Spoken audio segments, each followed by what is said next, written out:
I need to let's put this on this random edition. I did this with fam the other day. I like when, for people that don't know, like before we hit record, like most of the time there may be a little bit of conversation, but it like when we did the Buffy the other night, fam was about to say something. I'm like, wait, hold up.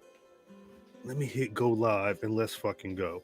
Cause Drip was commenting on this recent news of Warner Discovery possibly taking the HBO. It's good. The story is they may be taking the HBO out of HBO Max. The report was, or the headline, I should say, I didn't read into it, is that they think HBO on HBO Max is what might steer people away from it, which wasn't the Max part of it steering everyone away when they were like HBO Max, and like, what would Max be? Like, what else besides HBO do you have to offer? But so the thing is what are they saying with that? Or are they do they think that HBO it's too elevated? Well, that's always been the thing, is like, because HBO, and it's always like prestige. It's like, right, it's the home of these, shows like Sopranos, The Wire, Sex and the City, all that, and then movies. Again, the biggest movies that were in theaters are now at HBO. You can watch them when they air on this Saturday night, and then stand-up specials, sports, all that. And then I guess in the modern day, they just think that bigger umbrella compared to what HBO is. But I'm like, that every Sunday night we're going to gather around and watch. I mean, Sunday night we're going to gather around and watch what's on HBO. I mean, The Last of Us ends tonight. Right. Succession will be back. Damn. And after Succession, I forgot what they have. Barry's coming soon too, right? Barry's coming back the same time as Succession, or that's like the same time. Yeah, they'll both be Sunday night, and they'll both be season 4s that are ending the series. I still have to watch Barry season 3. I gotta finish Barry season 3 as well. Honestly, I'll do that this week though. But that's the thing. It's like, no, it's like, I mean, because I've seen you have this like running bit on Twitter about the whole Showtime, CBS All Access, Paramount Plus debacle, and how they've blundered what to call their service from the jump. Nonsense. And what should be on the service and what shouldn't be, because it's under the Viacom umbrella of like Nickelodeon, right, CBS, anything that is Paramount should be on just one service. Showtime being their HBO.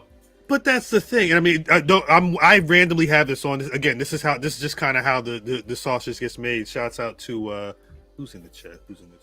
Piece of Ken Lou, always rocking with the squad in the chat. Like I imagine when you're doing we're going to be rebranding, especially when it's like a streaming service. The idea is, let's go with what's hottest. Like there's a reason why because it was HBO Go, HBO Now, or whatever. Then it was HBO Go was supposed to be, if you weren't at home, you could watch HBO. It was basically like a portable DVR for HBO. That's like how their service took off, and then they fully went HBO Now. Is you don't have to have HBO at all. You can just buy the streamer. You could just buy the over the top service of HBO, because before you had to have an HBO subscription through cable to get HBO Go and HBO in general. Yeah, but HBO Now, that's how I first got it, and that's how I caught up on a bunch of stuff. Because like, well, I'm not going to pay. I don't have cable. Like that was my thing. Yeah, I had cable, and then when I cut cable, I wanted HBO, and when HBO Now is why I came back to watching or came back to paying for HBO, and I was glad that they kind of grandfathered that into the HBO Max. But the thing is, it's like HBO Max. When I see HBO Max, that's what's intriguing me. I know, like you said, you're going to get top tier series. You're going to get a lot of dope original content, as well as the biggest blockbusters, stuff that Warner Brothers is creating, as well as just the stuff HBO licenses. Yeah, the Max, the Max bring shows from the BBC and all that. Yeah, all types of stuff. But the Max of it was weird, but it made sense, especially with Cinemax. But I mean, that was what everyone thought, is that they were bringing that from Cinemax, because there were shows on Cinemax that weren't on HBO. Exactly. Steven Soderbergh did The Nick and all that, and they, movies would move from HBO to Cinemax and all that. But it's this whole game where like what they think, like what's going to stop churn or what's going to get more people in if they don't have it already. And like Disney Plus got smarter, like this shouldn't be too kid friendly. Let's bring in like the R-rated. You got to balance content, more Hulu content. But then it's like, shouldn't you just basically, no offense to Hulu, but fold Hulu into Disney Plus at that point? That way, you have to come to Disney Plus and just click on the Hulu, like what's Hulu originals. I think you're right, but I think again that's why I bring up the idea of the branding, because regardless, like if you're looking at top tiers, like Hulu's obviously a little lower for most people than a Disney Plus or an HBO Max, again just based off of the top of the line original content that they both serve. But Hulu still provides a good, like there's a lot of people that go to Hulu strictly for TV, whether it's next day on demand or live streaming. I think I do a little bit of both, although the way that TBS channel's been working with Hulu, this Dynamite was the last straw. I'm dead serious. I may have to switch to YouTube, especially because then prices keep going up. But YouTube TV, that's what I have, and you can get, and I've done it before where like there's a Showtime free trial, and like you can get stuff through all the add-ons and stuff. It's like you just have to add it on, and I think Amazon does the same thing where like Amazon is trying to do the whole thing where if you have Prime, you can just click on like you're going to pay your HBO through here, your Showtime through here, your Paramount Plus through here. I bring that up to say I think there's like grown single adults who would rather pay for Hulu than pay for Disney Plus. Because Hulu gives them more of a variety, and Disney Plus, for many people, can be seen as more of like a kid-friendly / Marvel / Star Wars streaming service. Like at a certain point, they don't think there's enough for them outside of that very shiny stuff. So Hulu does maintain some type of value. But yeah, I think at a certain point, the consolidation of this stuff is cool. But what is the shit just going to be called Max? Or are they going to do like Discovery Max? Yeah, Warner Discovery Max. But that's even weird. Like it don't make sense. But like I said, it does not sound as bad as Paramount Plus with Showtime. That's what it's called. You got to say the whole thing like a Tribe Called Quest. It's weird. It don't even sound right. No, you're right. Yeah, because it's like Paramount Plus with Showtime. And the thing is, like, I may still have a Paramount Plus subscription. I don't watch anything on Showtime. Well, you're not into the Taylor Sheridan verse, as we discussed a few weeks ago. But that was what I wanted to comment on, though, because that was the interesting one. Like, HBO Max makes sense to me because out of what they were doing, HBO is the big brand. Like if it was WWE and Evolve, I don't think you put Evolve's name before WWE because WWE's got the more cachet. What Viacom tried to do is they wanted to make Paramount a thing. I remember getting a mailer right around Super Bowl time, and they were talking about The Rock. I'm like, what are you talking about, The Rock? They're literally talking about the mountain in the logo. I'm like, nobody thinks of this stuff. The Paramount. Yeah, like nobody thinks about it like that at all. Nobody thinks about Paramount as the name, but they wanted to turn Paramount into the thing, and now they're having to say, oh, well, shit, Showtime is legacy. You can't obviously you can't discredit Showtime. It's why they had to put that in the brand title. But I would hope that at a certain point these companies would have these conversations before they start making things like HBO Max, but no more HBO. Well, that's what you would think. That's what you would think. A lot of black people did that too. Once Zamora was dead, Showtime was a wrap. And they were even a weird fit for Showtime. Yes. It was smart by them to capitalize on two people that had drawing power, but their show got much more mainstream and again harder to access. It wasn't the same show. It wasn't the same show because you couldn't act. And it's that thing we always talk about. Again, if you don't know, this is White Noise. We're live this week. Facts. I had been feeling under the weather this past few days, which is why I wasn't on Black Wrestling proper. Wait, should I drop the intro just to make it official? Yeah, the intro's loaded. Let's just do it. Yeah. Yeah, let's go. Matter of phone up. Let me be smart about this production game. This is live, and like Drip always tells me, hit the damn intro. You're listening to White Noise with your host, Drip, Drip, Drip, Drip.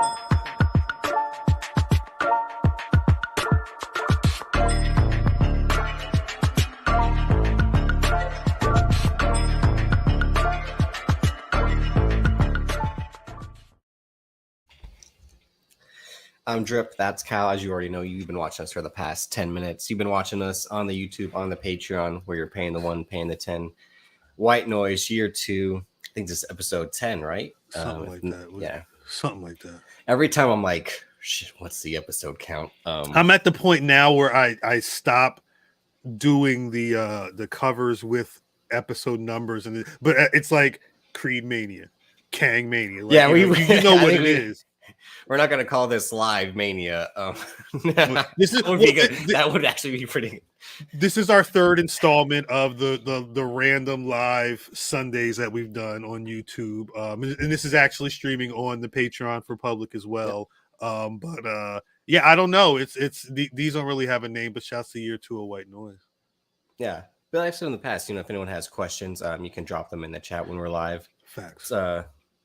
That way we don't do like a mailbag sort of thing. But if you have anything you want to ask that, khal, again, questions for khal, questions for myself, go ahead and ask in the chat. We'll get to them. But yeah, please drop some questions in the chat. Again, like I said, after being sick, I didn't really have time to put together a proper show. And there's still some stuff I want to talk about. But yeah. Like so this whole HBO Max thing was one in terms of I'm like, are you fucking stupid to think that I don't want to watch HBO because of HBO itself? Like that's the reason I want to watch it. Like, no, it's a little awkward. Are you are you stupid, high, or both? It's like was that I'm gonna say that intro was not at least that wasn't a proper off-white. I like my off-whites to be a little more exclusive. That sounds weird. I like my off-whites to be a little more exclusive for the Patreon in terms of like dropping videos and like the content we can't drop on YouTube. I kind of want to keep as the off-white, but very good question from a dedicated patron. And real quick, because since this won't be on the Patreon in terms of but it's YouTube exclusive as well. But on the Patreon, I put together 2 more best of BRP, special guest star editions. So make sure you're paying the 1, paying the 10 to check that out. And that way you want to run back and check out in the archives, whether you're an old listener or a new listener. If you haven't checked out what we have in the vault, some classics there. I don't know if you actually watched the full videos, kind of see some of the clips I chose. But I've skimmed. You know what I did last night? I skimmed through them because I always try and find the best images for the lead. I didn't make them yet, but because I'm going to schedule the first one's going to volume 4 of the Best of BRP guest star series will be dropping Tuesday or Wednesday of this week. That'll be exclusive to Patreon first, then it'll drop on the YouTube at some point because shouts out to our patrons. But I like to watch them before they go up because a lot of these clips I've not seen in a good year. That's why I posted the one of me doing the push-ups. I mean, I never forgot doing those push-ups. I'm just saying, like, I forgot that was part of because that was the Archie episode with Mighty Vin.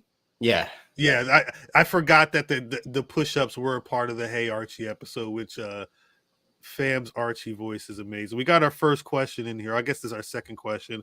Most Skrilla the God says, khal, who had better mixtape catalog between G Unit and Diplomats? You know what's funny? I was out with the missus yesterday. We went to Philly. We tried to go to an event last Saturday. Thankfully, we're still open this Saturday, so we went. But outside, it was like right around the convention center, and a little bit of money. It's a little bit of money. Part of Philly. It's not too far from City Hall, but it's a little bit to where there's open pickpocketers and homeless people out. I'm saying it's kind of like it's live out there. There's a City Blue and there's a Popeyes right there. Like if you in like certain like hood type areas, you know what I'm talking about. There was a Crown Chicken like a block or 2 away. What in Gotham City is going on? We were walking down the street because we were trying to find some place to eat, and a car came by. And I was like, I've not heard this Jim Jones song in a while.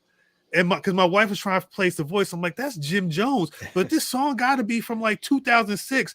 It was 2004. It was a track off of Diplomatic Immunity 2. What was it? This is that get crunk music. Dipset had bangers in terms of mixtapes. I think the thing is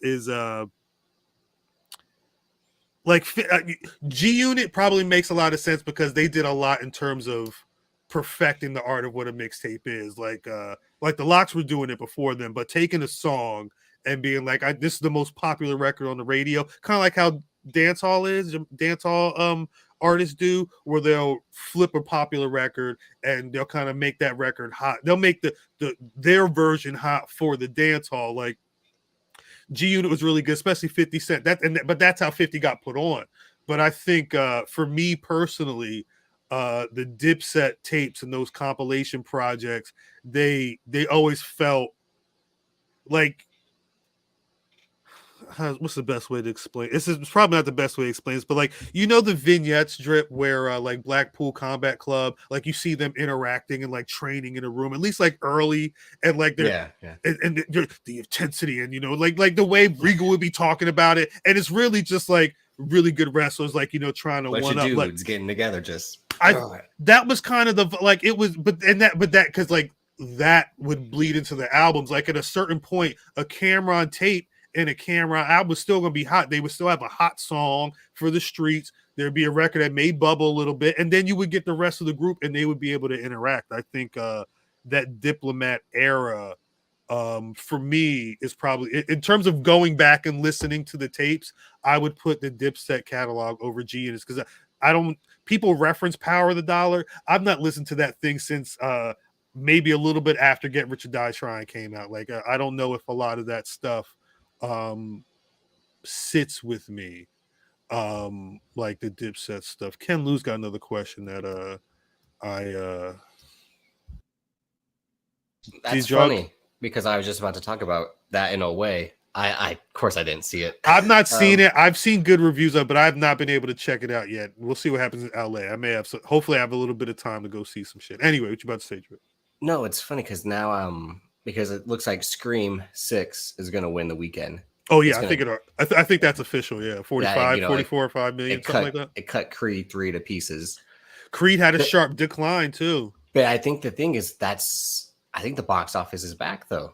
Like this is what Hollywood won, because this is, I think, 4 straight weeks of Quantumania, Cocaine Bear, Creed 3, and Scream 6, where there's now a new movie on the top of the mountain instead of one movie just dominating it all, like they thought Quantumania would have, in terms of the power of the MCU, which has again been shaky the last 3 years. But this just goes to show that one, Hollywood's back and this is what they want. Different movies with different types. Like Cocaine Bear is just, it had the power of Twitter to boost it, right? Even though like the story itself wasn't strong, and people just wanted to see it because it looked crazy. Creed 3, again, a franchise film, a legacy IP, and Michael B. Jordan, Jonathan Majors, all that like was enough to see. And then Scream 6, again, it's like it's the power of horror movies too. And again, Scream being a long-running franchise as well. But this goes to show that maybe Hollywood's back in great shape compared to what it was a year ago, even, where it the box office is up. Yeah. Right. I think the only thing around this time still that was the Batman had come out, and I think it was just still like the Batman's on top, and the Batman still wasn't even dominating because the Batman didn't cross $1 billion total, which is still crazy to think. But I thought it was a 3-hour movie. I thought it was gonna played into that effect, and all that. I will say I don't want to say I'm hesitant to say the box office is back, because I do think the box office is every quarter it seems like it's better than what it had been. They're still not hitting 2019 levels yet, but it's a marathon, not a sprint, and I think part of it is there's not a lot of don't let this last like month of box office weekends get you confused, I think is the best way to put it. Like, I think it's actually a good sign, because we got John Wick 4. No, you're right. But there's a lot of things are going to be hitting. A lot of things are going to be hitting. Yeah. I think we're getting more movies than we were over the last couple of years. But you know what? Did you see what the theater said the other day? They asked Hollywood to give them more movies. I don't think we're not at 4 year ago levels because there's not been consistently quality movies. Like, remember, Creed did a week, Scream 6 will do a week or two. I'm not sure what's coming out. John Wick 4 and John Wick, it doesn't feel like the hype is there compared to 3 or nearly like I 2. think it is. I think it will be when it's out because we're 2 weeks in. The streets better start talking because it feels very silent for John Wick 4. They're done their final trailer, right? But the final trailer thing is always like a weird thing because it's like, don't show us any more of the movie. Like, you've already got us. And again, it's John Wick. Like, we know what we're getting with John Wick. Like, you can't steer us wrong, even if 3 kind of was. I think you're right. Falling off a bit. But again, it's still a solid action. Like, no other movie can do action like John Wick does. But it's a thing where, like, once John Wick comes out, again, that'll take hold. But by these 4 movies having a run at the box, having a run at the top of the box office, it shows that there is, again, a healthy slate where, like, these movies don't crash and burn anymore. Like, Creed 2 didn't have to worry about just even placing second or third in the first weekend to make sure, like, oh, this is a success. Because that was the thing I think the first time was, like, I don't know if it won the weekend when Creed 2 came out, but.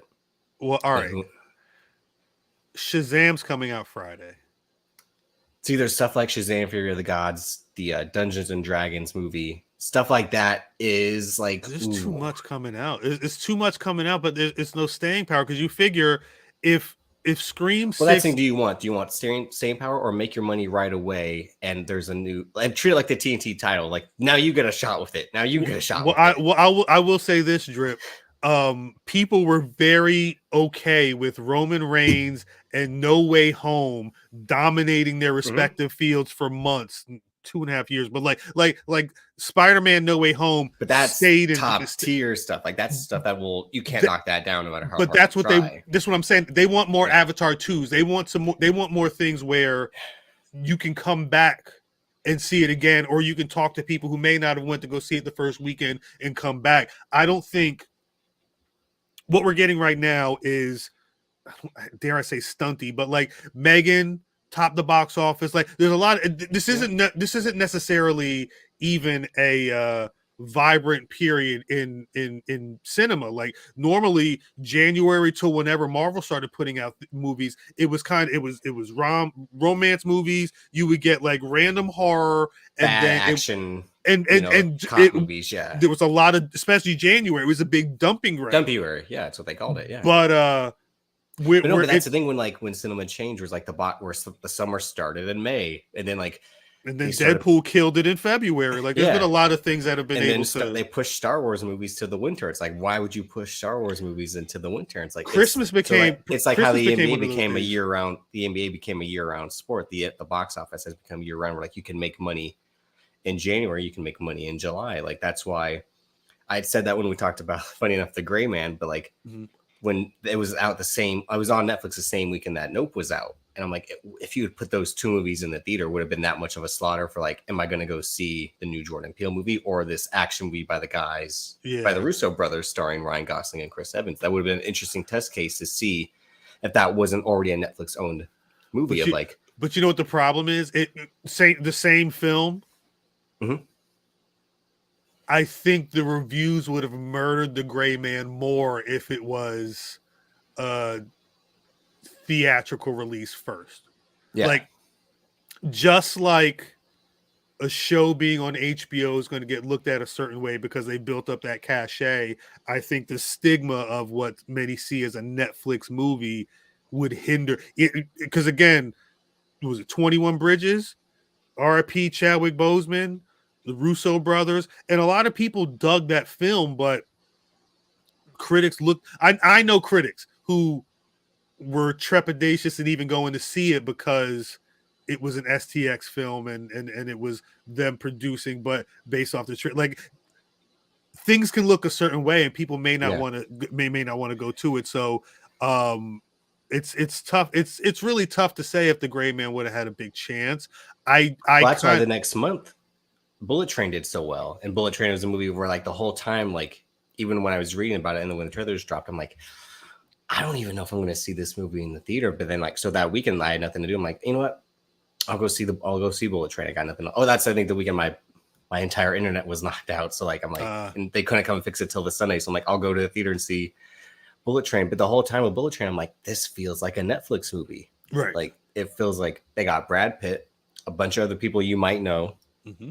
And it's like a cool actiony plot, but like it just might not. And it's like a solid 7.5 out of 10. You know, it's got some really good moments, but like that did very well because it was in August and nothing else had come out. Like Top Gun had already run it all. Nope did all right in terms of like, you know, it did the business that it's supposed to, given what it's, you know, Jordan Peele film, and nothing else was going to come out for a while. So people just kept going back to see Bullet Train. That's why we'll get an interesting case. That's why last week when I said I saw the Guy Ritchie film, which I didn't track to see how well that did last week, and I assume not well. I've heard nothing about was Operation Fortune or whatever it's called. Yeah, but the whole point of that movie too was like they had to finally dump that movie by it being in limbo for a year due to the troubles it had with release and XTX, like you had said.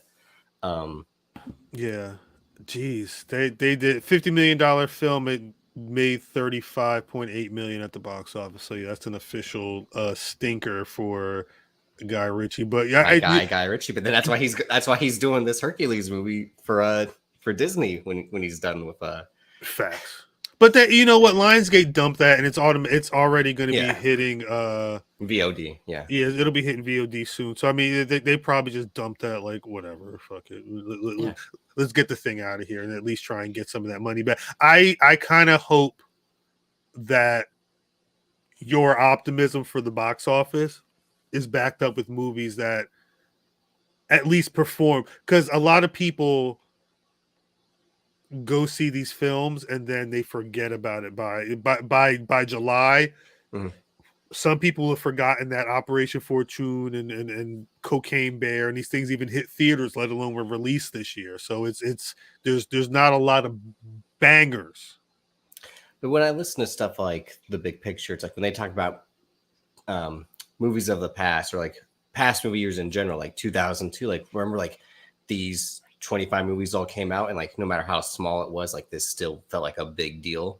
Fact. I think we're almost getting to that point because, like you said, the studios in the theaters themselves want more movies. They need them, yeah. The studios want more, just and that again to milk whatever they can out of whatever exists already, and they will give a shot with something original. Again, like that Tiana Taylor movie played, I think, right before Operation Fortune, and I'm like, again, I got a little misty too. I'm like, this movie's so emotional just in its truth, and I'm like, but they made this movie like that. Like that really doesn't happen. I mean, and they made that with the intention of Oscar season for next year.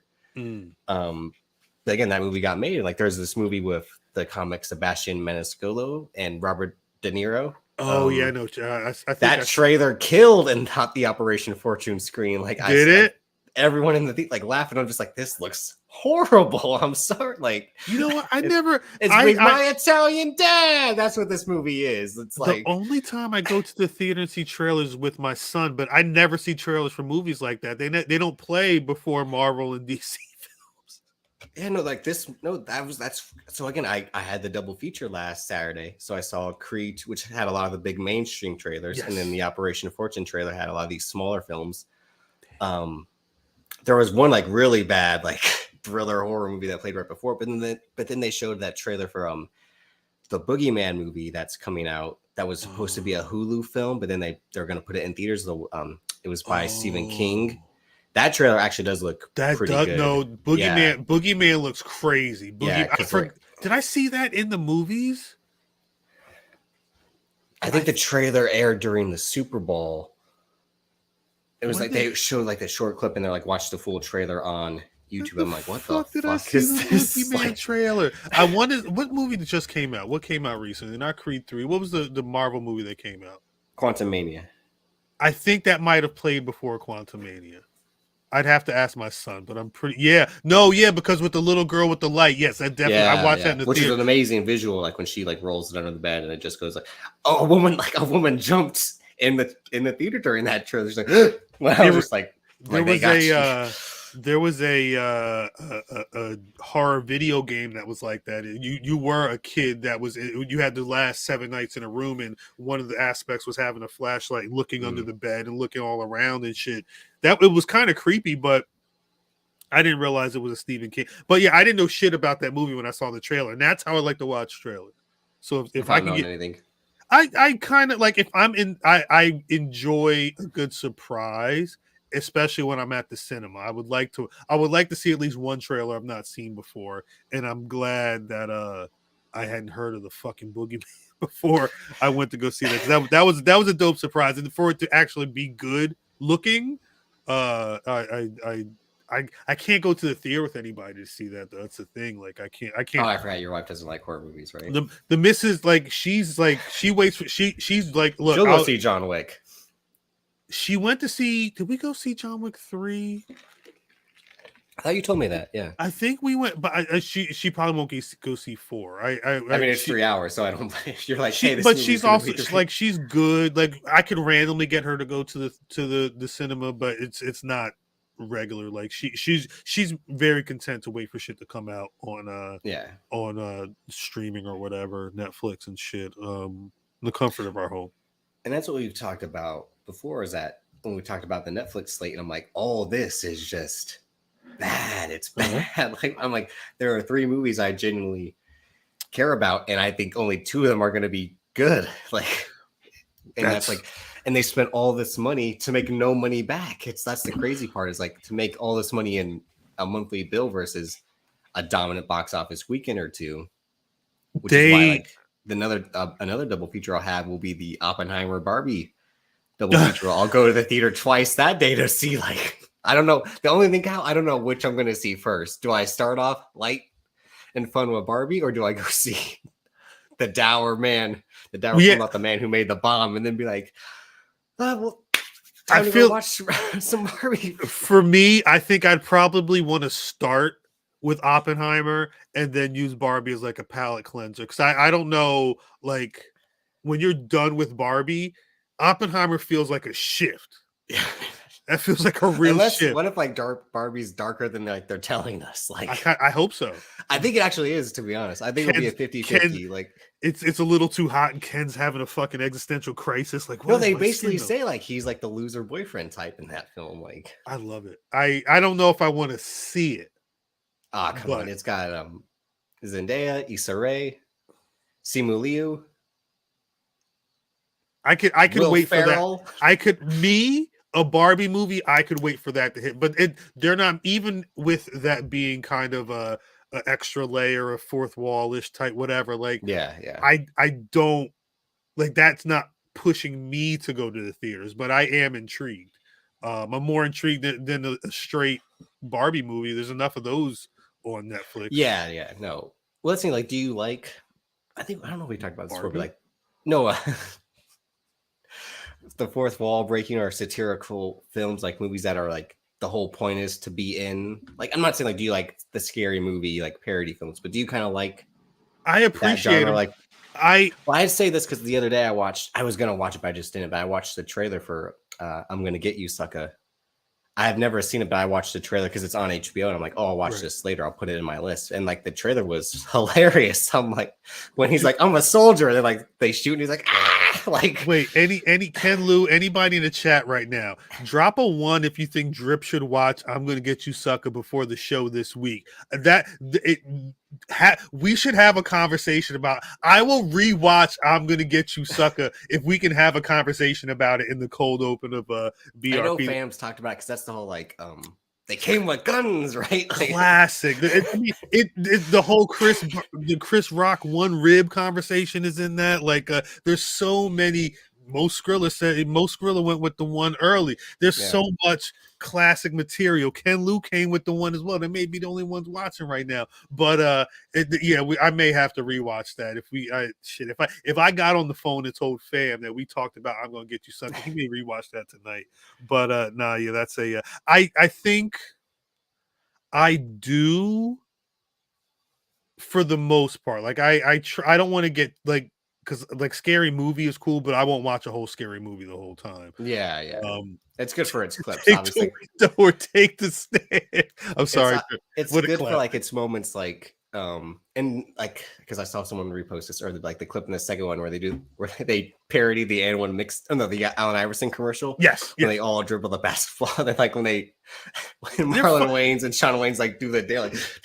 They're funny, but like after a while, I'm like, what am I doing? Like that's why I always feel like I remember. Oh, I think my dad maybe took me to see Meet the Spartans in the theater. Like, but I grew like the thing is, even outside of Saturday Night Live and Mad TV, like the Naked Gun movies, Airplane, and Airplane. I love basketball. Basketball is one of my favorite movies, but that's so smart with how it portrays sports and what sports became. Like it is all about rights and commercials and selling ads instead of the actual sporting event. Like I was watching, God, I don't watch a lot of what I need to be watching because sometimes I'll just sit on like reels on Instagram and flip through. I'll sit on reels for 2 hours if you let me.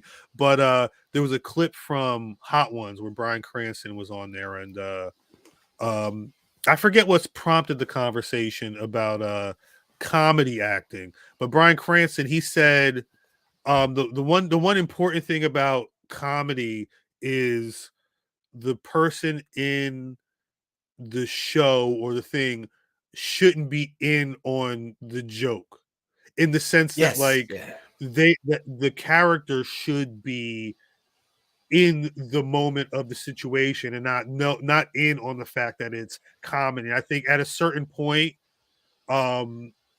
some of those films can get a little old because it feels like they're just doing things just to do a bit. Like I've watched Don't Be a Menace in South Central while drinking your juice in the hood, and it's funny as fuck, but like at a certain point it stops being a story and it starts being a collection of sketches based off of tropes that we've seen in these films. And like the Naked Gun films, Frank Drebin, there was still a case going on, regardless of whatever movie they sent up. There was still some shit going on. I think even in I'm Gonna Get You Sucker, there's still a base storyline. Yeah, that's why I like Black Dynamite's so good, because like there is a whole story, but again, it's that whole.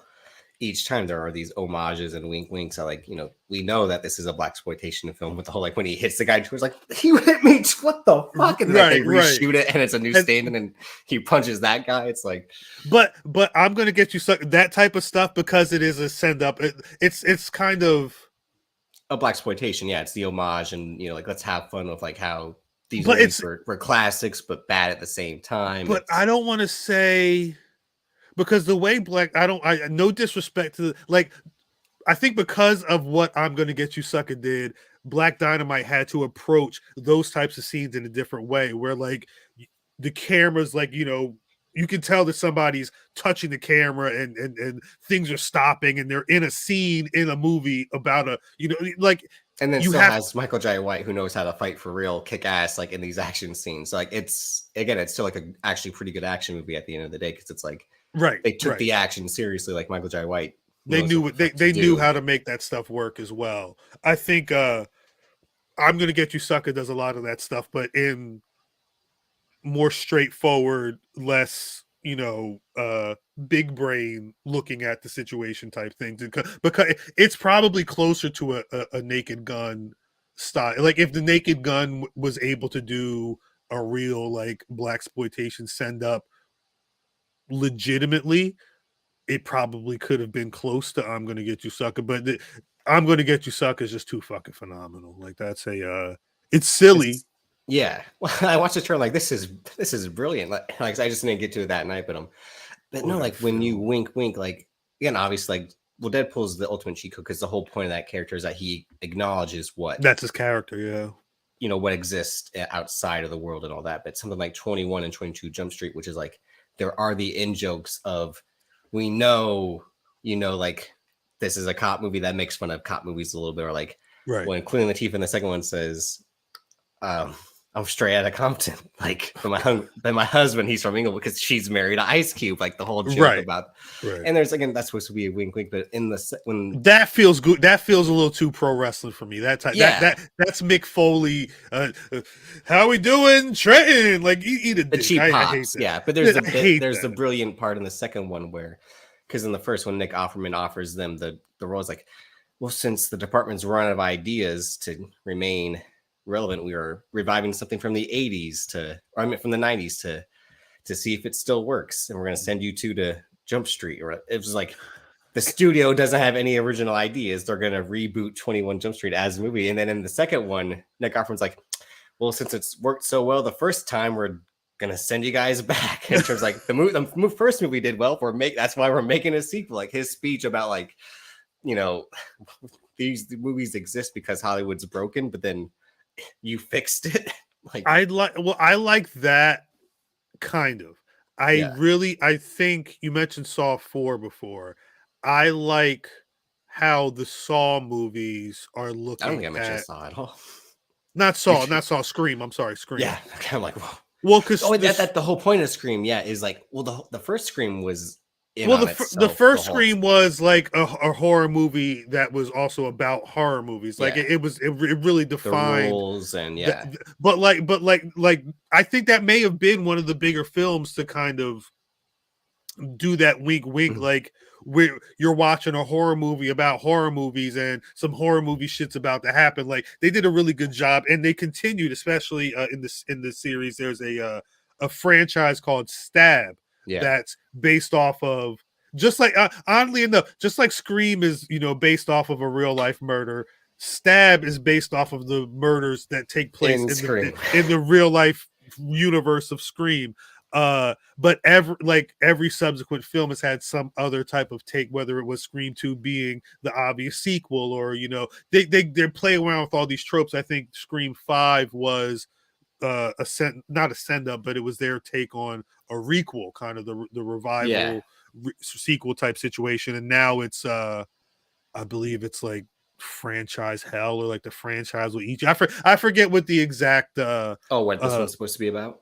It's essentially what happens when people get too fanatical about the franchise is basically where we're going with because there's too much play with. I mean, you think of like how big true crime is on Netflix and in the industry as well. Like there are people that become obsessive with that type of stuff. So it's interesting to see that type of stuff. But my thing is, if you're going to do it, it has to be clever.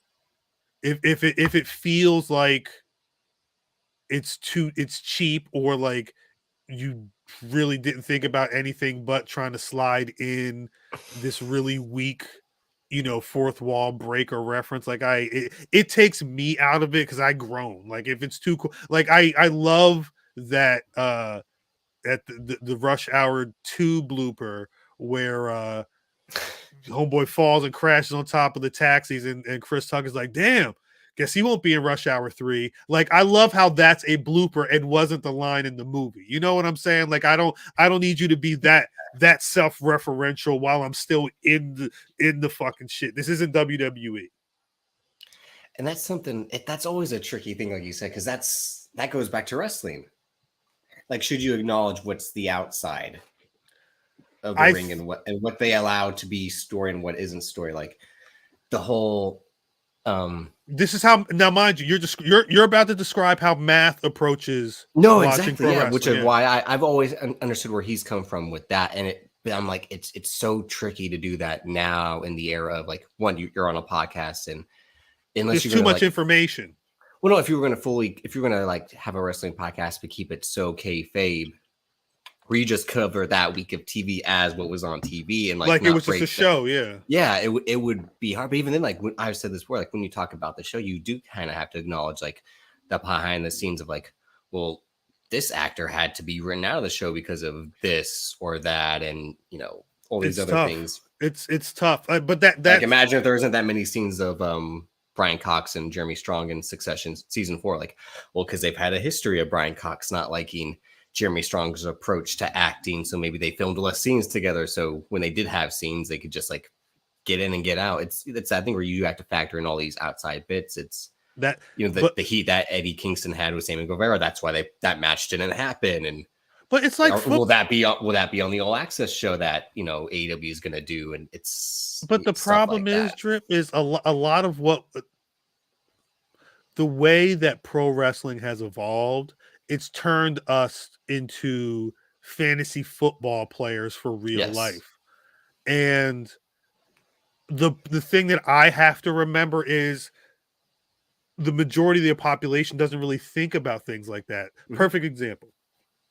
My wife's been watching, she's a big fan of The Masked Singer. She likes guessing. She likes the game of guessing who the singer is going to be based off of trying to figure out the clues and then hearing the voice and trying to just pick up on it. Kind of like how we do with trying to determine who's going to be doing what in pro wrestling. Now, my problem is because I try to keep abreast of what's going on in the world. Like, if a football player, if somebody's on there and they mention that they're a football player, and I'm thinking about, well, what's going on in the world right now? Oh, it's Rob Gronkowski because this is on Fox, and he's probably going to be on Fox to promote him hosting the WrestleMania on SmackDown. And sure enough, it was Rob Gronkowski. But like, I think about things like that in that, taking into account everything that's going on, and a lot of people are just watching the show and they're just they're not, A, they don't care about that shit, and B, they don't care to sit and think about how somebody's promo cycle in their movie or their album or their career could make them being on this show the perfect thing. Like, I hate when if you're going to feed it to me on some fourth wall shit, be clever about it. Because if I can read it while I'm watching it, I'm not going to get to the end because I already know how it's going to end. You know what I'm saying? Like, I don't want it. I don't want it to feel like an SNL. Like, I don't want it to feel like SNL said we're going to do a bunch of sketches on the state of horror movies. And that's how sometimes like some of the scary movie films feel to me. I know there's a story, but it feels like they're trying. It's like they're trying to get those pops. They're trying to get their big spots in. And that's always the tricky thing. But like with wrestling, again, like you can acknowledge what's real and what's not, and like you can make that a whole story of like this is supposed to be the real story. Again, like they played on like, hey man, Paige got knocked out for real, so John Moxley and him, they're gonna have a feud over that versus like Christian and Jungle Boy. It's just a story about a mentor and a protege feuding. That's a typical wrestling story. It's that bridge, like you want to acknowledge what's real and what's not, which is again always the tricky thing. Again, you don't want to wink too much or be too clever, right? Because at some point, how can you go back to being part of the show?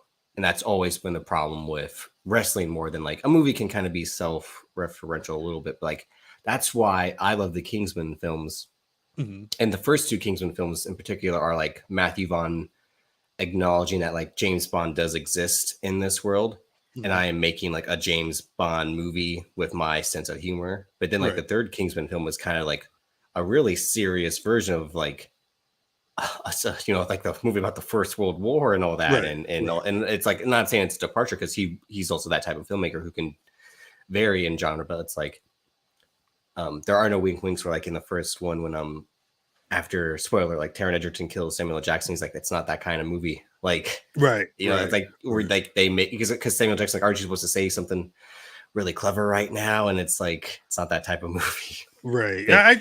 As long as you have good people or talented people doing behind the scenes, making this stuff work, I think with anything, it can be more beneficial. And I just don't want to feel like I'm paying for some shit that I don't want to say some shit that I could have come up with, but like some real basic, like, that's how I do.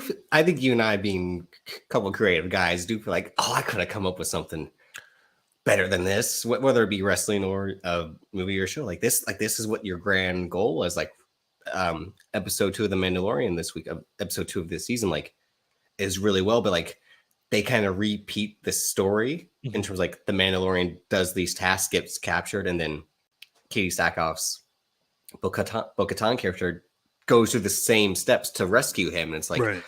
and I'm like, oh, this really works because like it's the style of the show, like this basic adventure of the week, and like with a long running theme throughout it, but like, and like you just know how to tell a story, and you're not being too clever or too dull either, or too basic. It's like, because the whole time, like he's teaching Grogu, Baby Yoda, like here's how you navigate, and it might seem like, oh, why is he teaching this, this creature like how to fly a ship? And then like when he gets captured, he's like, go get her. Like he gets in the ship and he like points, and the droid's like, all right, we'll go. And I'm like, oh, like that's creative writing. That's how you write story versus like something like when it got to MJF and Bryan Danielson that final week when he's just like, your fiance left you, and then MJF's like, I see, I'll never have a wife and kids, and I'm like, is that the story now? Because it wasn't the whole time, but it's like you got to sprinkle in something extra to make it more dramatic or to make it feel realer. Because I thought the whole story was just like, you attacked William Regal, and now I'm gonna get revenge. Yeah, no, the whole point of but it's against like stories escalating, like you have to like add what sticks and whatnot. Like as I said before, like the other story was Jungle Boy and Christian, which was like so basic, just in terms of like, I saw a future in you, and then like you try to surpass me.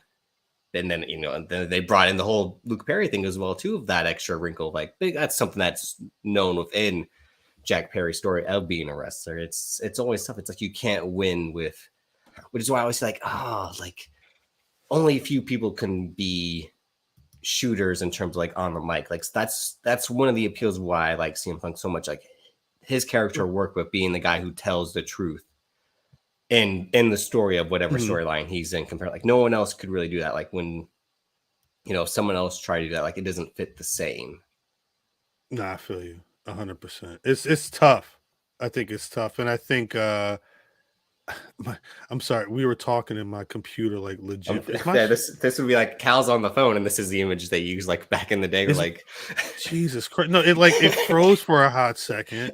I don't know. I dead don't know what's going on right now. Hold up 1 sec. I might have to back out. Is it gonna let me do that? Yeah, hold on. I'll be right back.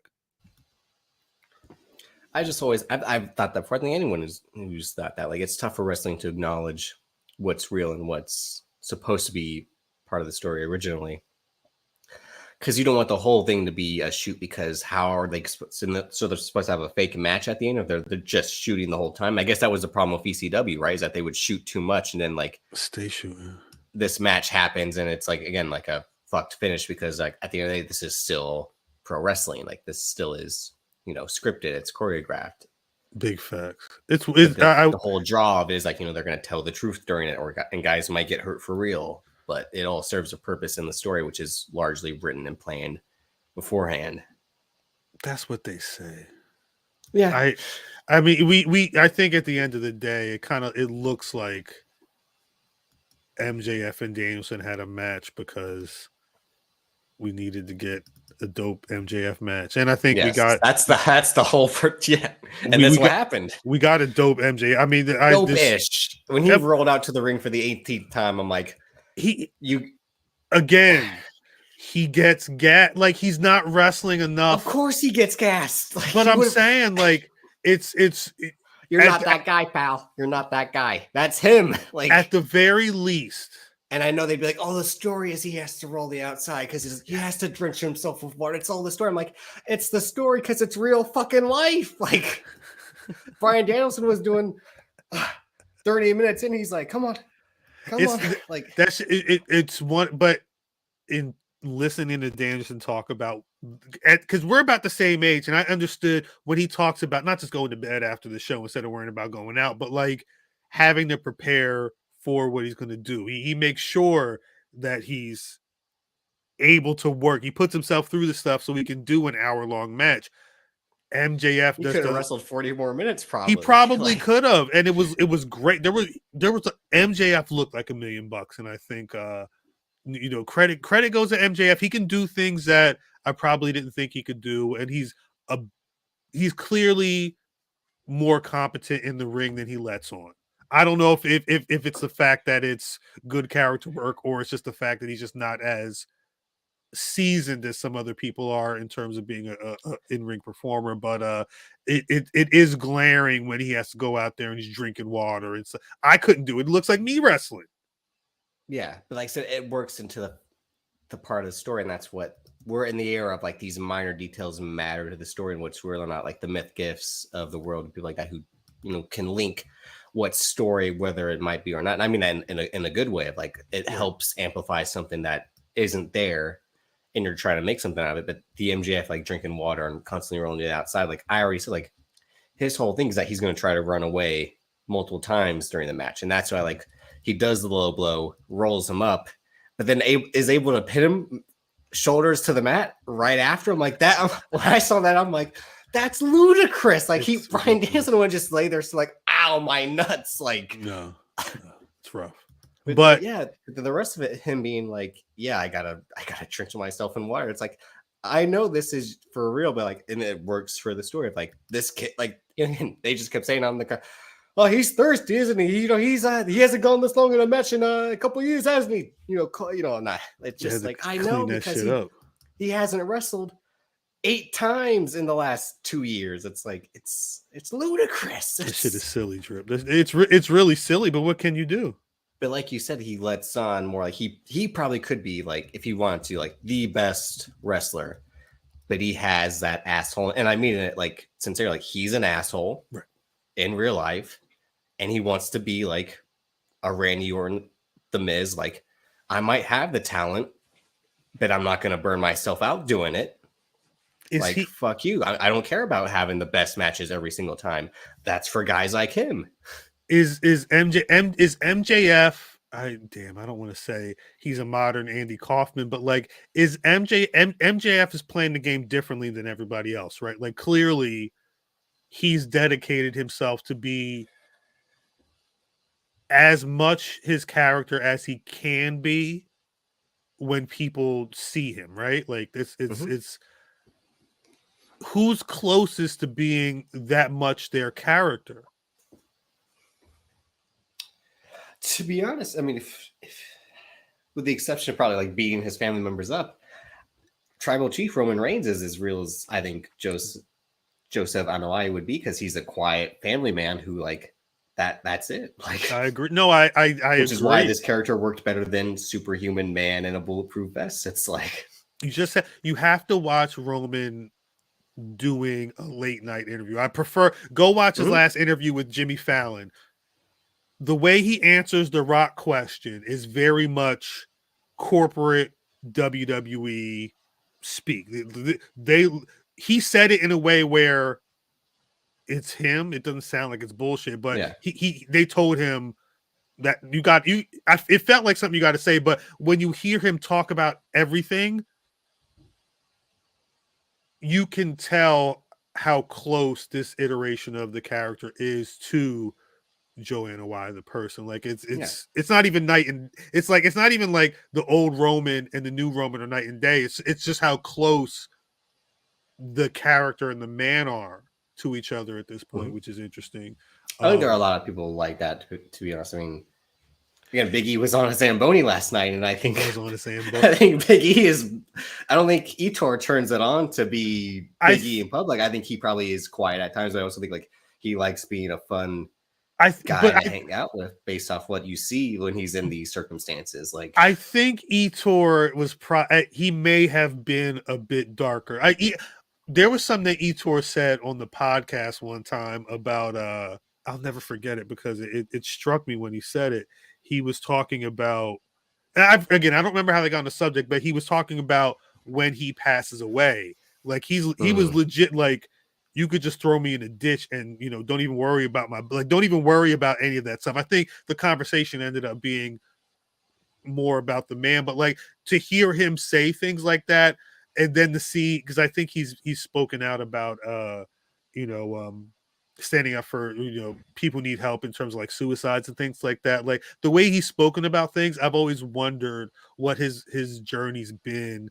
Because if you told me that the Etor you get at home is down More here. reserved. Yeah. And then when he goes through Gorilla and it's up there, like he's one of those guys that feels like he can really flip a switch. It's just a matter of where like how much in the middle is that person. You know what I mean? I think some people like Bryan Danielson at this point is probably in the ring, out the ring, more likely the same person. But Daniel Bryan didn't have to play the guy, right. He doesn't have to be the comedy character. Or he probably in his heart, he probably does feel, and when you talk to him, he does feel that like leather straps for titles is bullshit, and just get some hemp or something. But like he's obviously playing more into that character back then than he is now. When the most sincerest thing he said, the one thing that got fam saying that he was the best wrestler of the week was, "I gotta go home." Like it felt real. Mm-hmm. And that was in the context of a guy like who broken. Yeah, who leaves it all out there when he's out there. That's the thing. It's like, you die for that inch, you claw with your fingernails for that inch. It's like Bryan Danielson, like he wrestles because he's a wrestler. It's like again, the Oscars are tonight. One of my favorite lines in Top Gun Maverick is Tom Cruise talking to Iceman. He's like, "I'm a pilot." He's like, "I'm an aviator. It's what I am. It's who I am." And it's like, and like I said, when I reviewed it constantly, it's like, it's Tom Cruise saying like, "I'm an actor. Like I can't be a father. I can't be a husband." It's Tom Cruise saying like, "I only know how to," well, not an actor, a movie star is what Tom Cruise, like, "I only know how to do this. This is the only thing. Like, this is the only thing that I'm good at." And exactly. And, and that's one of my favorite lines in Heat is when they have the, in the diner when Pacino and De Niro finally meet, and he's like, "You take down scores, I bust guys who take down scores," and he's like, "And I don't want to stop." And the De Niro's like, "I don't want to stop either." Pacino's like, "It's the only thing I know how to do." They have a great, like, these two guys are like, they know they're made for like the lines of work they're in, which is like killing bank robbers or a guy who's a bank robber. Like, damn. I get it. And Bryan Danielson says, "I'm in the ring to make guys look like $1 million when they aren't, and to show that I'm the best wrestler that is, whether it's like me throwing kicks, transitioning from hold to hold, diving to the outside, like all of it." Like, were people were shocked? Was anybody shocked that he lost?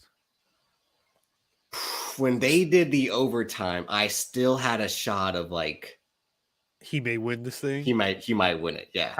I don't know if it's the Steel Reserve still talking, but there was no there was no thought in my mind that Bryan Danielson was going to win that match. I had no thought on that even. Because I thought they wanted to like pop the crowd so huge to like sudden death. Of like, I'm like, oh, like this is, I'm like, Booker of the Year is showing up. He's proving me wrong. Like when they went the distance and they said, "Oh, sudden death," I said, "Here we go." Well, you were mad that he tapped after the bell, but like that's the storytelling of, he could hold on for that much longer, but not anymore. Like once he hit him with the fucking fire extinguisher, it was a wrap. Like oxygen mask, whatever it was, he clunked him in the head. I'm like, yeah, it's a fucking. Again, it was even good when like they did the 1, 2, and then Danielson does the like he's the Rock, like the patent. Yeah. And I don't like, oh, like they're gonna, like he's gonna do it. Why you got to tap after the bell? What's the point in tapping after the bell? It's that heel thing of like he was holding on that much, and like if there was more time, or it's one of the phoniest parts of wrestling, because they say in MMA they lock on an armbar, they tap instantly because like that shit hurts for real. But in MMA, like in wrestling, like Ronda Rousey put Stephanie McMahon in the armbar for 3 minutes, and Stephanie McMahon, who is not a regular wrestler, was not tapping. Like that was one of the worst things about that match at WrestleMania. It was like Stephanie McMahon like was holding her own against Ronda Rousey. That was calling me crazy. Anytime I never wanted to see Stephanie McMahon wrestling at all. Oh yeah, no, you're right. They were horny on the timeline. The porn dogs on the timeline. That's different. Hey, they told me to shut up. I'm not going to name names, but there's someone in particular who I just got to find the tweets. But but it's shit like that. Yeah. That's why I can't get into Shane McMahon. You're not even a believable family member to run the company, but all of a sudden you put your Jordans on and you're doing coast to coast. You don't want to see the alternate timeline where Shane McMahon took over as CEO of WWE? What he's he was very instrumental. Or ran WCW for real. Like, if they let him run WCW back then, I mean, yeah, you piss all the money away. But like his biggest claim to fame is it's like pay-per-view and like closed circuit stuff overseas. That's for outside of wrestling, though. That's different. Like, he that's was the made thing, to like, run wrestling.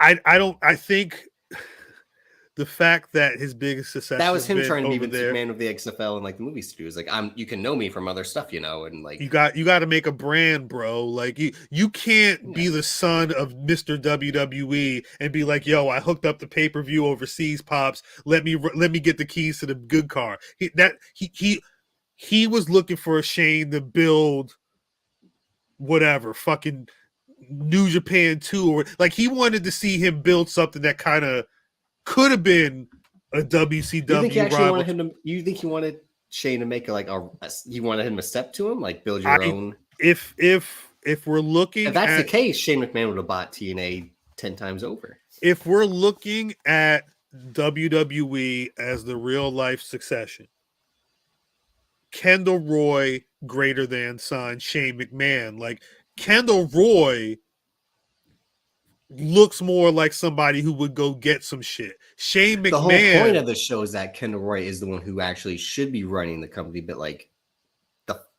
Logan doesn't let him. Yeah. But my thing is, Shane McMahon don't look like any of the people that could be running the company. If you've got Triple H, Steph McMahon, Nick Khan,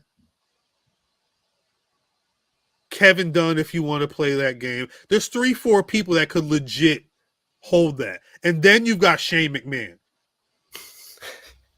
I'm saying, like, and maybe not. He may even be put a little bit before some of those Vince McMahon proxies, where it's just him writing the receipt or writing the note, the essay, and then the person in charge putting their name on the top and saying that they did the work. Like, I don't think groupthink. If Shane McMahon to, in my eyes, have been considered for that role, he probably would have needed to have done something with a little more impact, make a little bit more, because I don't want to say it was quiet money, but he was establishing things outside that really didn't make an impact over here.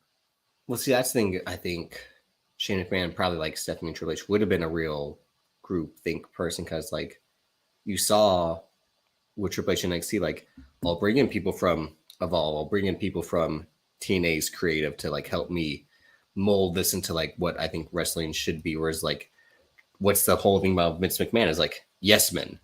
Mm-hmm. This is what we're gonna do. You like this idea? Yes, let's do it. Like no confrontation, no nothing like to stop him from him doing what he wants. Versus I think what they want to do on their own was like build a team. Right. Like what's the best idea? Like this is what we'll push to. Like we'll bring in comedy writers, we'll bring in story like comic book writer, we'll do all this to make it. We'll bring in people from the entertainment side to boost this. We'll bring in an agent to help with the TV deal and all. Like I think Vince McMahon got in the mindset of like what's going to make the most money, and what I say goes. I think everyone else who would have took control after him would have been probably more like democratic with how they run things. No, I think which is the point right. of Succession now is that like by the way this season set up is like their goal is to run it as a collective versus as an individual. I wonder how close Shane McMahon realistically was even thinking about. Like he probably thought it sounded great, but wasn't the last time he was there, the hoopla was that he was behind the booking scenes himself. Yeah. They didn't like the way he was actually coming up, the storylines he was coming up with. Like, well, they said once when he showed up at that Rumble, he's like, I want to do this, I want to do that, and then this for me. This person, so that way that can set up a match. And I'm like, I don't know if that sounds accurate. Would I believe it? Yeah, but I'm like, this also sounds insane as well, given the context of it being Shane McMahon showing up for the first time in a while. What if Shane knew then what we all know now about the potential for a WWE sale being real, and he said, "Let me get my shit." I bet he's known that the last few years, yeah. But maybe we won't see Shane again. Maybe his last hurrah was, "Let me get all this shit off that I want to do." And then I don't have to worry about pro wrestling anymore. But now he can't, because whoever's going to own it is not going to let him just come in and fucking hot dog it for his own personal. I don't know. But I mean, if that were to be true, I think he only want to probably have one more run as a wrestler that year. It's like and he's 50 something. He's like, I'm not gonna keep Y'all don't jumping off care. the top. Y'all don't care. I bet he cares. Like he had to face Braun Strowman the year prior. You think he wants to be like, yeah, I want to keep throwing myself off the top because no, you're right. I think Braun Strowman's worth it. Shane McMahon probably cares more about not coming back than y'all do. If this Monday Shane McMahon showed up at Raw, there would be a good amount of the timeline saying, "What's his match at Mania going to be?" Yeah, and be pissed if he doesn't have one at Mania. Y'all John love Cena that. came back to say, I'm not gonna have a match, and then he's like, you know what? I'm having a match. Hey, John Cena cooked. He cooked Austin Theory ass on so Raw. I've always said, now this might sound crazy. When he came back in 2021, Banks and I had the theory that they told him to hold back on Roman Reigns. Like to not cook Roman Reigns like he did years prior. Yeah. Oh, no, years like when he cooked Roman Reigns in 2018. Like I'm still here because you can't do your job. That promo where he's like, you're not like they're trying to make you the guy. Back when Roman was post-suffering attack. Yeah. Because when John Cena came out, like his promos were good. Like when he had to take down Roman Reigns, it wasn't the same. And I'm like, it wasn't the same. Banks and I were like, I bet they're telling him like to don't pull it the sidearm yet. Like keep it tucked. Like keep it holstered. Keep your hand near it. Yeah. Don't pull it out. Maybe that could be an Austin Theory. Because this Roman's finally working. Like we don't want you to tear this guy apart. Where it's like, but Austin Theory, who needs it to get, even though he already generates enough heat, but like this is going to get this guy more over if you tell everyone his flaws and that he isn't that guy, even though the old man in charge was, propositioning him as the guy who's next up in this life. If you take this guy apart, like how you took guys in the past apart, it'll work. So when I saw, I'm like, John Cena still has it. Like and it makes sense too. And like the stuff he did with The Rock, where there's that clip going around where he's like, seeing the promo on the arm, and like someone had pointed that out, and people were like, was it Triple H, the guy who pointed out that like the Rock's got the promo on the arm and all that? And I'm like, that would make sense because Triple H would probably be an asshole about shit like that too. Hey, look, check out his arm. Check out his arm. That's it. Like, you see what he's got on his arm right there? Won't you take a look? And then Brian Gewirtz is like, that's uncalled for, and we don't do that in wrestling. And I'm like, well, where your checks are. I was gonna say that's your man, right? Sir. Yeah. So I'm not shocked to hear him cape for like, I thought that was uncalled for. Like, but again, the Rock's whole thing is write me material to take this person down. Is how about that? But I mean, it's. Rey Mysterio's going to the Hall of Fame. Are we about to get the match, and then Rey Mysterio's hanging it up? Yeah, I love it. It's just a matter of like, does he put his son over or does he win? I think he puts his son over. Yeah, I think going into this is his Shawn Michaels, Ric Flair. Yeah, I think moment. With the way, and I'm no way am I as versed in the history of Lucha Libre as some of my peers are, but in the way that I've been looking at how familial history goes, even with like the Apuestas matches over the last year or so with Triplemania, the idea of losing your mask, like this could be a situation where Rey Mysterio loses his mask and he cuts that promo that they do in Triple Mania and just be like, thank you, just for my hit. Like we could get an English version of that if they let him. I don't know. That'd be interesting, huh? But I never think. I'm saying that would really work if like the whole point of like Dom Mysterio is like, I'm going to challenge you. WrestleMania, you and me, we're going to sell this once and for all. And the one thing I'm going to take from you is what's most important, and that's that mask. That's who you've been when you haven't been a bad father, blah, blah, blah. That whole... He beats him? Yeah. The thing is, he beats him. And again, would that put him more over for the years to come as like the guy who unmasked Rey Mysterio at WrestleMania and his career is his own son? Then you start thinking about like 3 years later, it's like, well, Dom Mysterio is still like an average worker, and a bad talker. So that's but that's the thing. It's like the moment of Dom winning fuck, because this could be the end of the Judgment Day. Think about it. The moment where Dom wins, cheat, not cheat, whatever, takes a mask. He's reveling in it, and his dad and the wife comes in, and the sister Aaliyah comes in, and her man or whatever the fuck, and they're like consoling Ray, and Ray, you know, they did a good job, and 619, 619, like the whole crowd's chanting shit, and then he gets the mic, and he's like, Dom's walking away. He's cheering he's got the mask. He's like, yeah, I fucking did it, bro. Walking back up the ramp. You think they do them like they did Randy Orton? And Ray's like, hey, mijo. Oh, okay. Mijo. Like, I respect you. You know what I'm saying? Like, he cuts his promo. He's like, you know, you did what you had to, blah, blah, blah, blah. But I love you, bro. And like, they have that moment because it could be a situation where, like, not that Dom is a full baby face, but no one ever wants to root for Dom Mysterio again. That's the whole point. The thing is, Drip, if Dominic Mysterio beats his father at Mania, I would hope that he's not standing next to Rhea Ripley if she wins that title and it's like on SmackDown because he beat his daddy and became a valet for the champion. Yeah, that's what they've been doing, and the reason, like, again, like, he's not strong enough to stand on his own. Like, he gets great heat because, again, he's there because of who his dad is. He's passable in the ring. He's bad on the mic.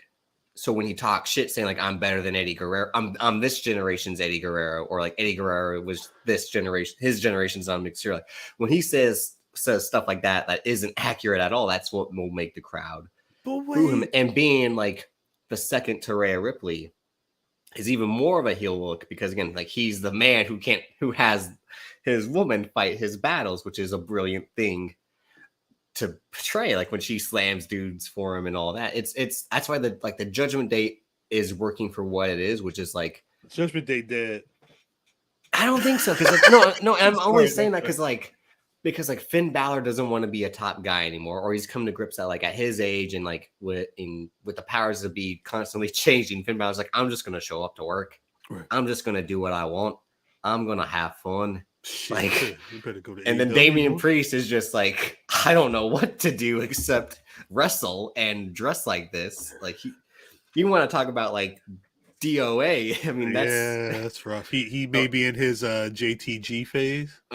Basically, yeah, and that's sad. So like, the Judgment Day is a vehicle, and Rhea Ripley could stand on her own after this, but you gotta milk the four of them being, because they need another faction besides the Bloodline. You need another faction to like keep it going, and it'll be weird when they'll be on like different shows unless they all just like migrate to SmackDown when she wins the title. But like, so Rhea Ripley wins the SmackDown Women's Championship.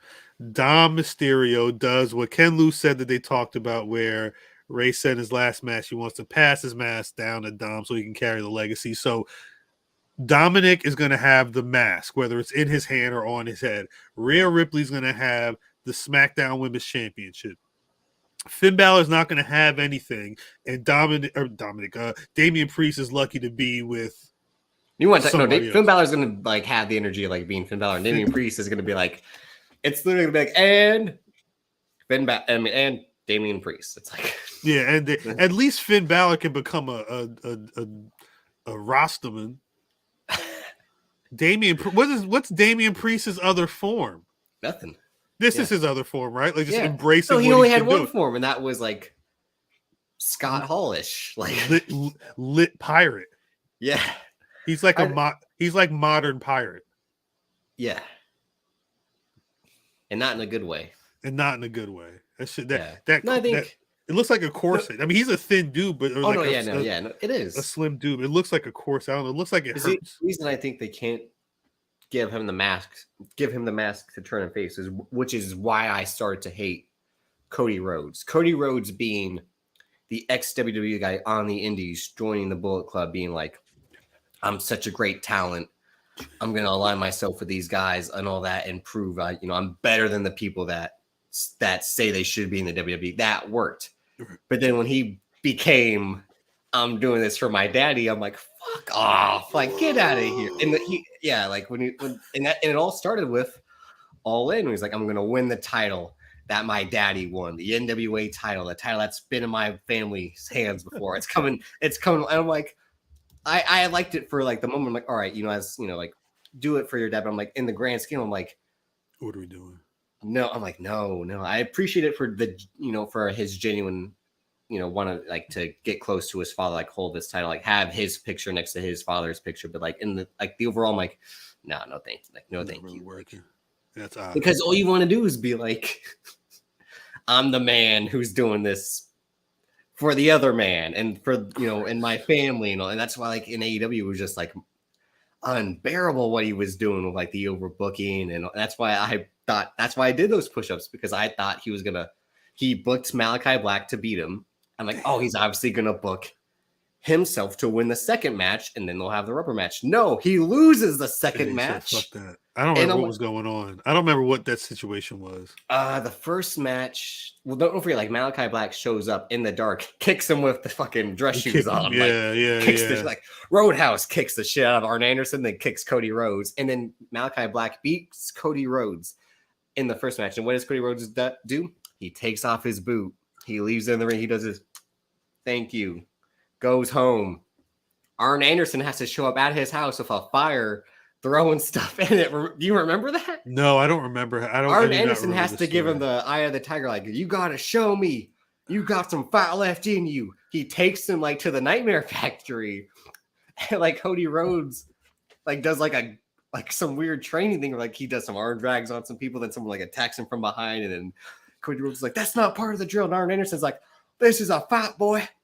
Hey, you gotta prepare for everything. He ain't gonna fight you straight up. You gotta get that animal instinct back. And I'm just like, no, this man is not Rocky Balboa. No. But wait, and then he lost the match anyway, because Malachi Black fucking shot mist, sprayed mist in his face. And then, it was the mist. Wait, so when did Cody leave? In like January, because he lost the TNT title back to Sammy. Remember? I don't see. I'm sure. Don't forget him and Pac team up face to face Andrade and Malachi Black, and they booed Cody Rhodes every time he got tagged into the match, because they handed off Malachi Black into him versus Andrade, and that's why him and Andrade had like the flaming table spot. It's like he's like, this feud isn't working. Give me a different feud where people will cheer me. And like his wife had to come in with a mask and light in some fucking gasoline to set a table on fire. It's just he got all fucked up himself.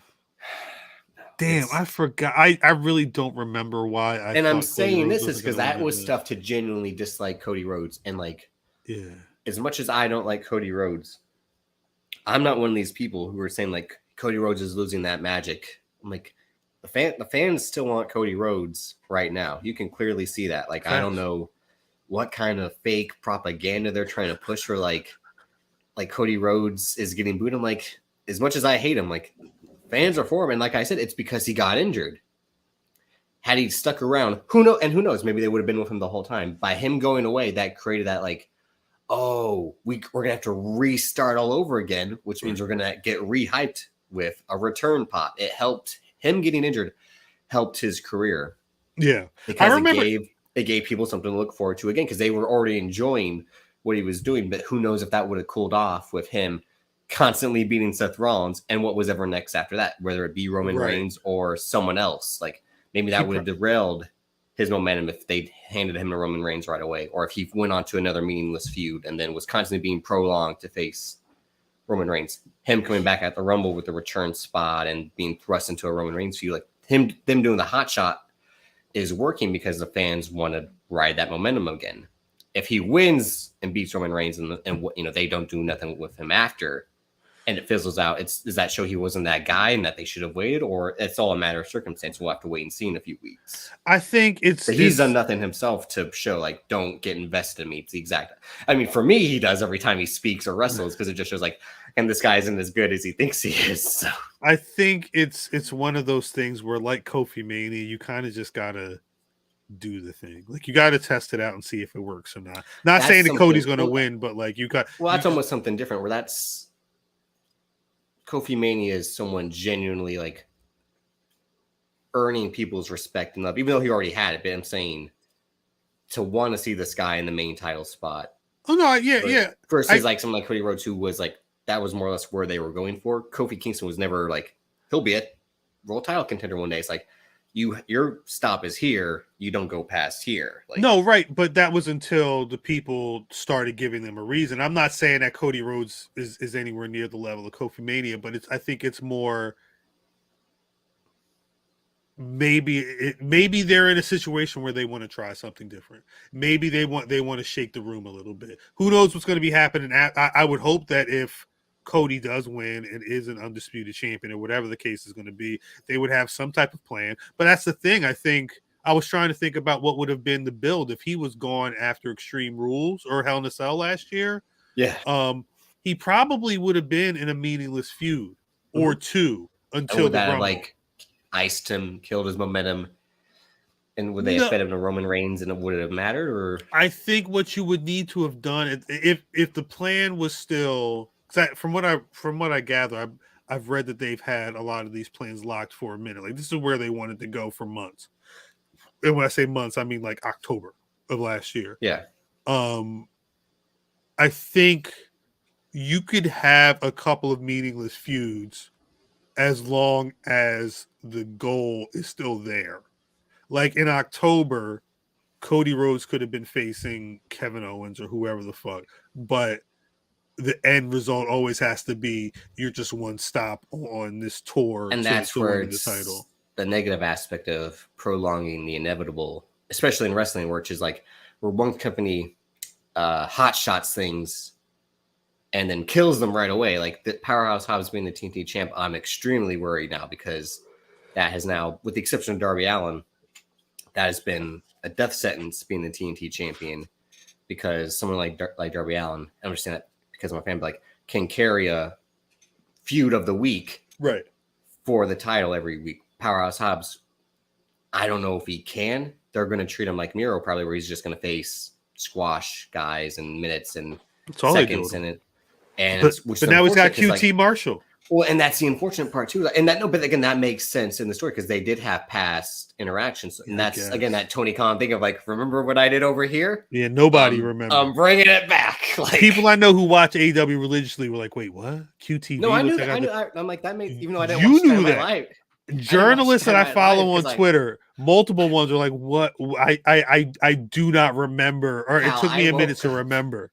Wednesday, because I went to bed at like 6 o'clock on Wednesday. I woke up with fucking night sweats because I was so sick. Nice. My shirt was drenched. I had to take it off and get a new one from being so sick.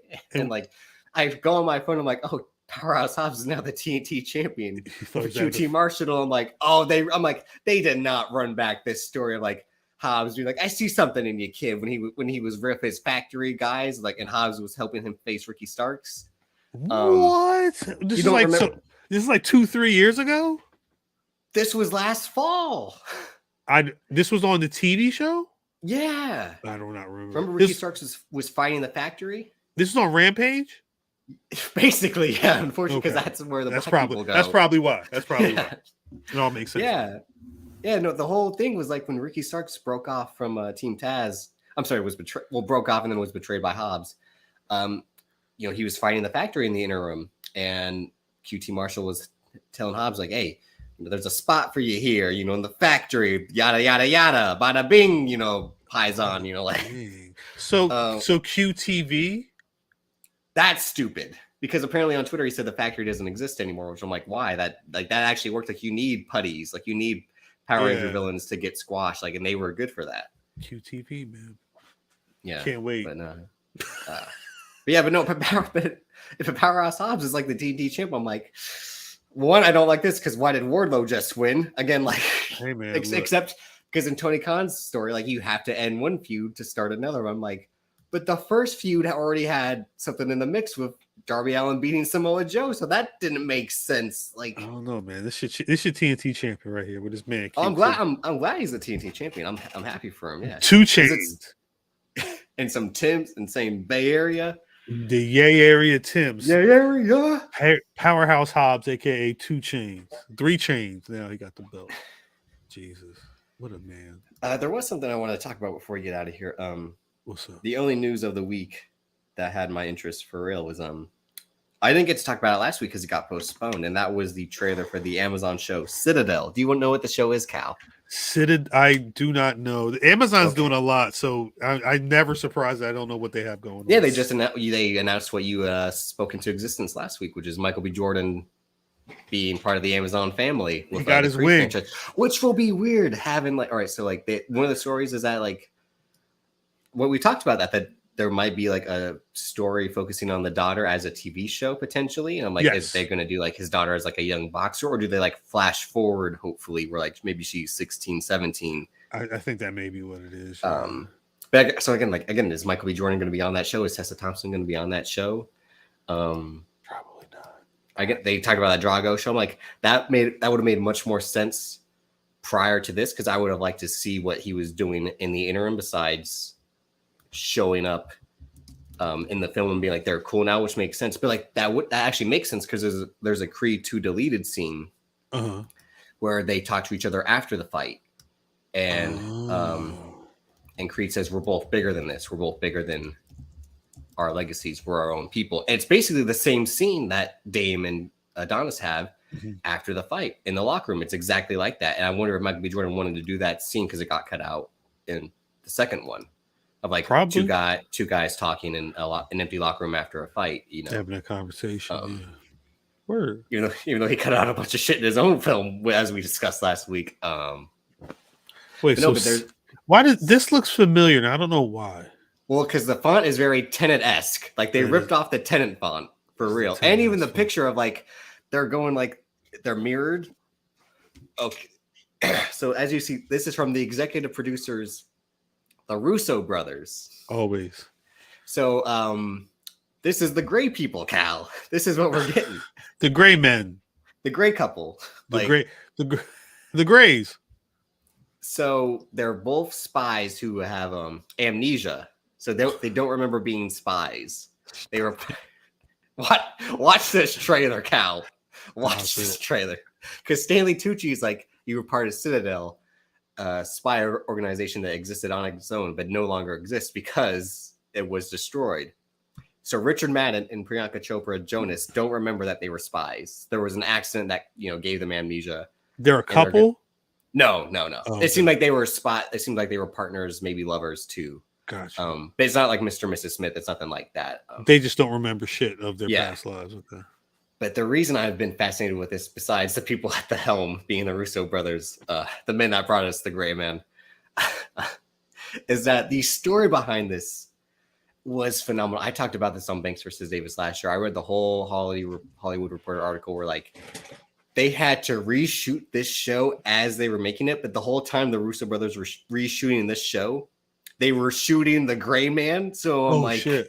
Yeah, so it's like no wonder you had one potentially messy production in terms of like, why did this not turn out to be as good as I thought it was? Because you had to salvage what was going on over here. So the two guys who came up with the original idea, which was initially their plan for the fourth Mission Impossible film, Andre Nemec and Josh Applebaum came up with the idea of like amnesic spies, solving the mystery of why this organization no longer exists and all this and all that.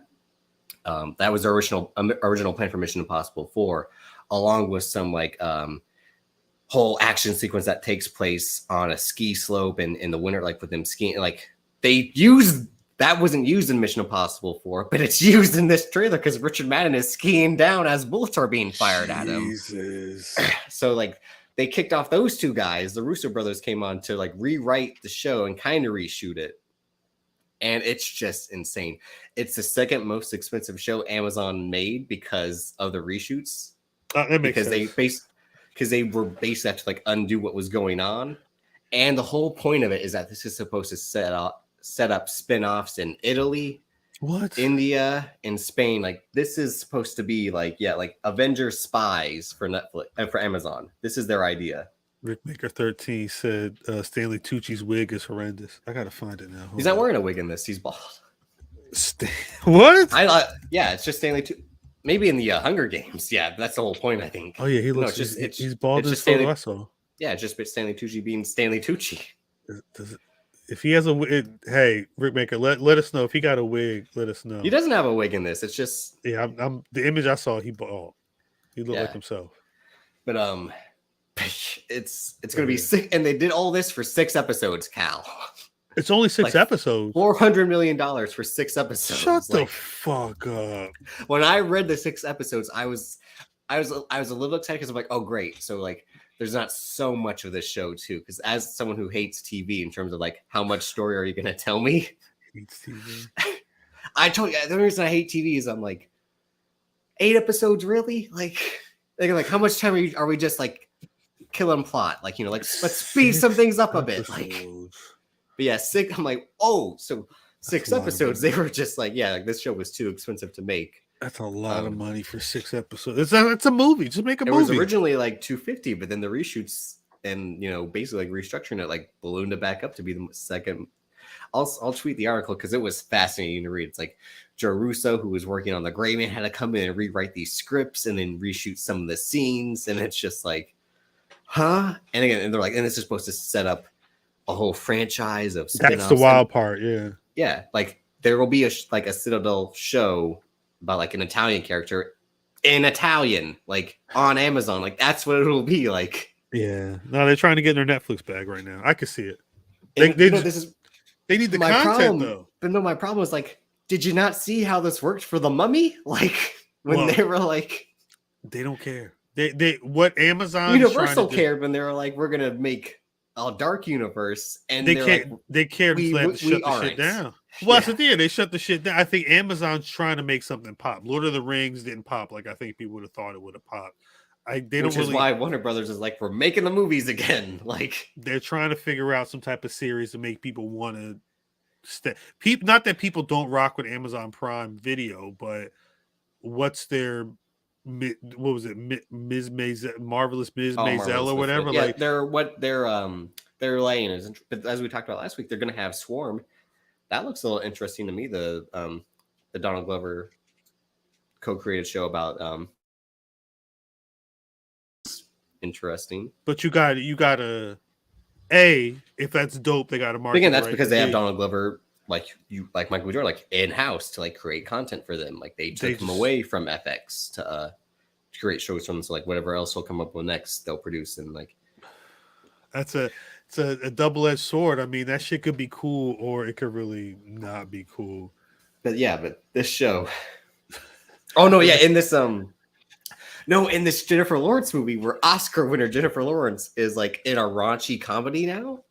What? Matthew, no, I don't think that's even a wig. I think that's Matthew Broderick's real hair now. His hair is interesting right now. What's this Jennifer Lawrence thing you're talking about? She's like a 30-year-old woman who has to who's dating a 19-year-old for a car. Like this may be his hair. It maybe dyed. Hold on. No, it's been black and white for a while. It's been salt and pepper for a while. But not like he's been growing his hair for a bit, right? Yeah. What is this Jennifer Lawrence movie?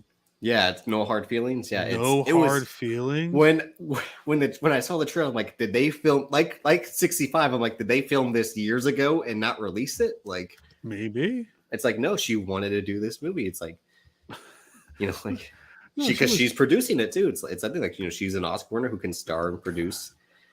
I think she realized too, like, I'm funny, like let me be in something funny, because like the last movie she did was super serious, and people were like, we don't want you to be serious. Like, yeah. I don't think this is gonna be good. I'm sorry. There were some funny moments in it, but yeah, it doesn't look good. I have zero fit. Jennifer Lawrence, talk about somebody who's supposed to be a star, but like, yeah, that's his hair.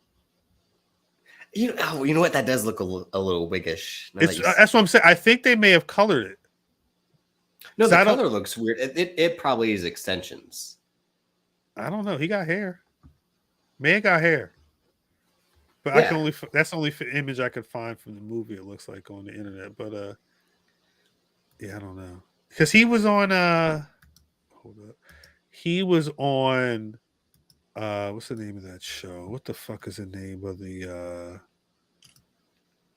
damn it? What's the name of the FX show? Better Things. He was on Pamela Adlon's Better Things, and like that's him now. Yeah, as close to now as it can be. Like that's his hair, but what is that picture from? Like that's some random shit. I don't know. I think I looked. That was one of the things that came up when I searched Matthew Broderick and Jennifer Lawrence. But there's not a lot of photos of him in like with the hair. Anyway, I don't. He's salt and pepper, but it's not always been that long. But I'm assuming he grew it out. He probably could have grown that because he's had like hair. It's just weird. Maybe it's a wig. I think it's a wig. Yeah. If you told me it's a wig, I'm not surprised. Look, I mean, I guess you got to look at where his hairline is. Yeah, it's strong. Like it's super strong in the other photo. Yeah, see, like that's a head of hair that does not exist. It's like when you see Ben Affleck as Batman versus Ben Affleck in real life. It's like that's a great wig they gave him. He got a forehead, but that's a wig. That's supposed. I think that's maybe him and Jennifer Grey. That's Jennifer Grey, I think, in the middle. Yeah, I'm just going by what Google said. I know, but like what? I'm like, what images? Well, let me see. I'm sorry. I'll see what the story was attached to this. Johnny Depp and Matthew Broderick. Jennifer Grey recalls being engaged to Johnny Depp and Matthew Broderick in the same month. Oh my god! Let's see. Here's a quick timeline.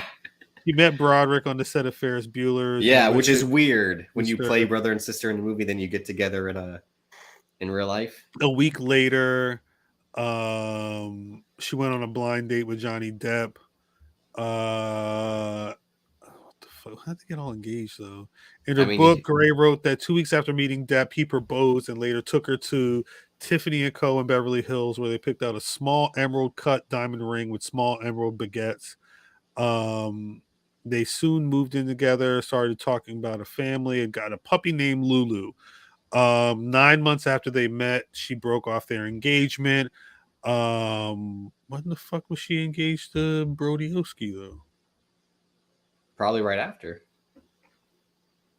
Well, they got in the car accident. She was engaged to Matthew Broderick before Johnny Depp. Yeah. But it was weeks. So she was engaged to him weeks before, but they don't really go into depth about the story with I don't fucking know. That's I did not know that. Anyway. Yeah, because no, I remember like because they got in a car accident and that's what she had to get, facial reconstructive surgery, and that it was after Ferris Bueller, but like the whole thing was like they were together during that, and I remember being like, that's weird, like dating the co-star was your sister, even though it's not like incestuous. Wait, they were together during the movie? Either during or after, like that article just said, like they were co-stars and then together. Yeah, she suffered severe whiplash in a car collision in North Ireland while vacationing with Matthew Broderick, who she had begun dating in semi-secrecy during the film. Wow. The crash occurred when Broderick crossed the wrong lane and collided head-on with a Volvo. Dirty Dance was released weeks after the collision, catapulting her to fame. Her grief and survivor's guilt over the crash prevented her from enjoying the film's success. I didn't know that they were together at one point. And I mean, not trying to be funny, but fucking Sloane. I don't know. I was gonna say, like, she was right there. You're like, no, thank you. Like Sloane. I'm no disrespect to Jennifer Grey, but no, I know what you're saying. Yeah, because Mia Sauer in general was like, how come she wasn't a bigger star? Like, there's a reason why she was in that movie. I'll tell you that much. God damn. What a classic. Anyway.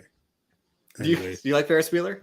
I'm a big fan of Ferris Bueller. Okay, sure, because like Vince Staples had that great tweet about like or was it on Drink Champs where he's like, I don't like Ferris Bueller because I don't like shit where everything's happy-go-lucky, everything works out for someone. Like he has the perfect day and nothing goes wrong. It's too positive. Like no, that's the thing. Like he literally gets to do everything in Ferris Bueller. Like nothing bad happens. Vince Staples is always right. Like it's rare that Vince Staples is wrong. So yes, he is correct. But being a child of the 80s, I probably know Ferris Bueller's Day Off by heart. At least certain aspects of it at this point. Yeah, as one of the best. An actual classic. It isn't. Yeah, it's probably my second favorite 80s teen movie. Breakfast Club being the first. Which one's whiter? Ferris Bueller's Day Off? No, Breakfast Club, because there are no black people in Breakfast Club. Oh, there are. There's the Do any of the black guy. people do they have speaking roles? No, but they steal the Ferrari. Remember? He's one of the guys because the other guy's Spanish. He's a brown guy, right? There's a brown guy and a black guy. But he's a different type of ethnicity. I'll say that. I'm not sure. I'm not sure if like he's European or Latinx. Yeah. I remember anytime I think of black people in Ferris Bueller, it's the people singing at the parade. That too. So yeah, but there are no black people in the Breakfast Club at all. Damn. It's 5 white kids and 2 white adults, and like 4 or 5 white adults. Yeah. No, I'm saying that's the thing. Like John Hughes was like white as shit. Yeah, I mean, well, he's like, I'm from the suburbs of Illinois. Like, they've said that for like 30 years of remaking Weird Science. Remaking Weird Science in terms of what? Like somebody's all right. LeBron James. No, I was just about to say, fuck you. If you the requel of Weird Science, some kid's got a 3D printer, and he's like, "What happens if I print out a woman?" Like, what? So when you think about the science in Weird Science, right? Like, they had a computer, they hook up a Barbie doll, right? What would be the 2023 equivalent? And then when Robert Downey Jr. and the other guy who was a big deal in the 80s, I can't remember his name. But he was the boyfriend who gets killed in A Nightmare Before Elm Street, that guy. Mm-hmm. When they want a girlfriend for themselves, they get the rocket because they forgot to put a doll on the magazine. Like, so how does that machine work? Anything you would put there would just come to life? Yeah. But at this point, it would be like an AI thing, right? Like, it'd be a Ex Machina, basically. But the key would be like it would be Megan. it would be Ex Machina, but they would be creating somebody like not Addison Rae, but who's the hot influencer chick? Like they would be would be a clone of her or an AI version of her. Julia Fox would have been Kelly LeBrock. It would be if this movie was 3 years ago. But it would be Julia Fox playing a cyborg, or like whatever, powered by AI or something like that. Like it would have to be some type of deep fake shit. You know what I'm saying? Like the guy, he's trying to create a girlfriend, and the only person he loves is Julia Fox, so he just makes Julia Fox, but she's a fucking type shit. Like it just doesn't make any sense. I don't. Well, that's when Tristan said like, could they remake Weird Science? Like Joel Silver has talked about it since like the mid 2000s of like trying to remake it, and then as soon as you remember, I'm like, don't you dare say House Party or White Man Can't Jump, which is on the way, and they're talking about doing a Zorro TV show on Disney Plus now. LeBron's also a big Jason fan, like Jason Voorhees. Yeah, are we gonna get Jason He may be slam dunk Jason, like all-star Jason. No, he might be the one that brings Friday the 13th back though. Do you know what happened with that would be a good one. Dua Lipa? That makes sense. Well, she's supposed to be in that Matthew Vaughn spy film Argyle that I talked about recently. No, that makes sense. What were you gonna say? Banks and I talked about this numerous times, but did you ever hear what happened to Jamie Foxx's All-Star Weekend movie that he filmed like in 2017, 2018? I remember hearing that he was going to be doing a film. I don't remember what happened to it. Is that he fears that they can't release it because it's too problematic. That makes sense. Like, because Robert Downey Jr. plays a Mexican man, and I think Jamie Foxx is in whiteface, which I always get a kick out of whiteface, so I'm never mad about whiteface. No, not at all. But I think that at that point, times change. Yeah, but I'm like, no. But my thing is like, you wrote this movie in 2018 knowing like casting Robert Downey Jr. as a Mexican man would be like something that would get outraged about. So did they write it in 2018? Yeah, because the whole point of it was that it's All-Star Weekend with Steph Curry and LeBron James. They wrote it for All-Star Weekend 2018. They wrote it. They basically wrote the movie for the weekend itself. Yeah, and Jeremy Piven is the co-star, and at the time he was going through allegations as well. What? It's a whole like Me Too already hit at that point. Had to have, right? It had already, probably, yeah. Because his allegations weren't so much Me Too is stuff after Me Too. I think because like it's more my thing of like who's in the like if you've got a couple of fucking bros and you say write a movie in 2017 for early 2018, I could see that movie being different than writing it with a couple of bros in 2021. But it depends on who's in the room and how sensitive or insensitive they are. Like, well, Jamie Foxx wrote and directed it. This was supposed to be like a big deal for him. Like got a whole bunch of like other famous people to be in it, and it's just like a movie that surprise me. It's like hidden though. It's that thing. It's just like, well, there's my thing is like this. I'm like, this man has basically a Netflix deal. Like they can't just drop it on there and make some hay out of having this controversial movie like they did with The Interview. I think there's a reason. It's whatever it is. It's enough to where Jamie feels like it would fuck up his career if it got dropped. So yeah, I don't think we're ever going to see this. I mean, to be honest, I think his career is kind of anyway. But like you said, it's seen better days. He's got a Netflix deal. Like he's able to get everyone has a Netflix deal. Fuck up and see how that Louis C.K. can't get a Netflix deal, right? Well, maybe he's still getting Grammys, but get canceled today. And then see how quickly Netflix shuts the door in your face. You're not Dave Chappelle. Yeah.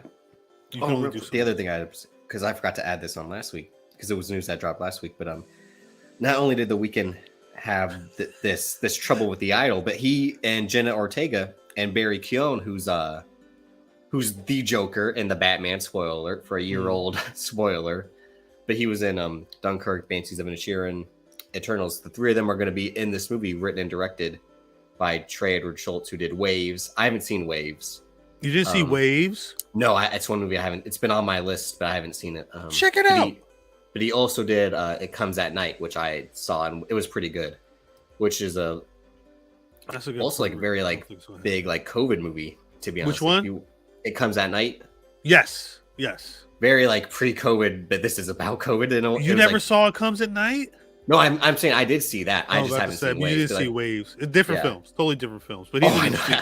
Well, I know people got mad at him for making Waves because it's a white man making a film about a black family. And when I spoke to Kelvin Harrison Jr., who has he was also in It Comes at Night, and he has a very good relationship with Trey. He told me, and the interview's up at Complex. He told me that he and Trey collaborated a lot. It was a lot of questioning of Calvin's upbringing and his experience, and that was kind of put into the character. And it's not just like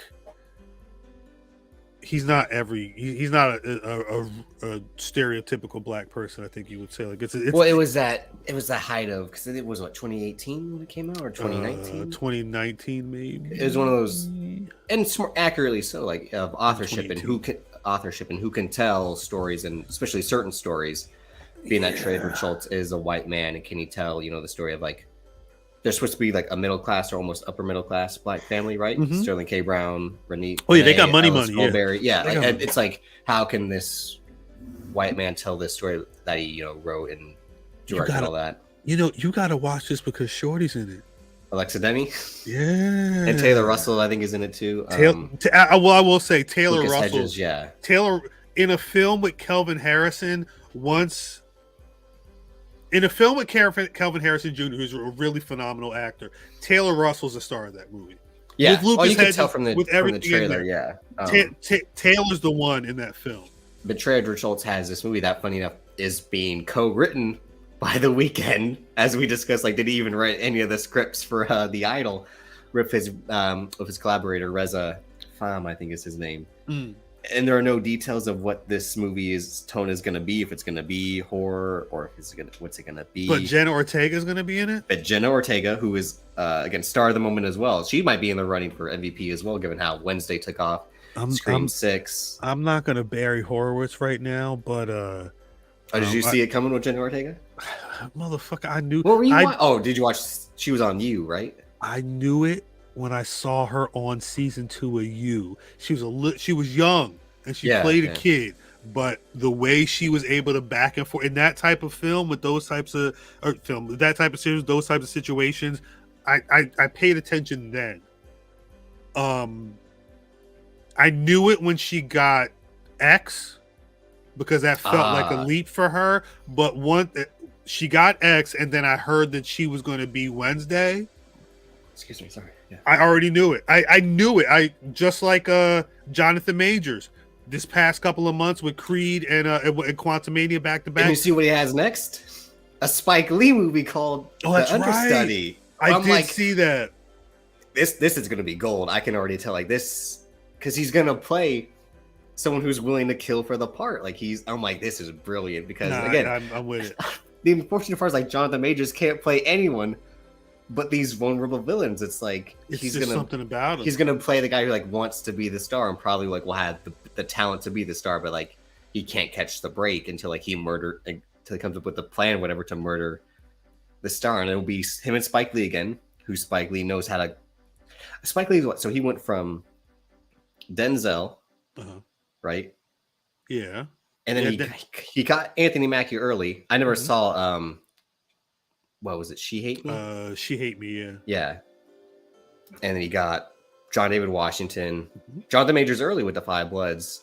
He hasn't worked with Michael B. Jordan, I don't think. But it's not like he makes it a thing to work with like the young black actors on the rise. He had Corey Hawkins in Black Klansman. That was a great scene when he's Kwame Ture. I love that scene when Spike's always been good at spotting talent. Yeah. You know, a lot of because Wesley Snipes, obviously, Wesley Snipes. That's already like he was kind of a star, but that was just like him knowing how to use this guy so well. Yeah. I'm trying to think, like John Turturro, somebody who I first saw with Delroy Lindsay is somebody I first saw with Spike Lee. Like Delroy Lindo, I'm sorry. He's got Mekhi Phifer, because they were both in Clockers. Yeah. I haven't seen Mekhi Phifer. What were you gonna say? No, it's one of those things. I just haven't seen so many Spike films. He's someone who's always like Rosie Perez. Well, he finds Rosie Perez, correct? But when you watch Do the Right Thing, like that's the first thing you see is. Yeah.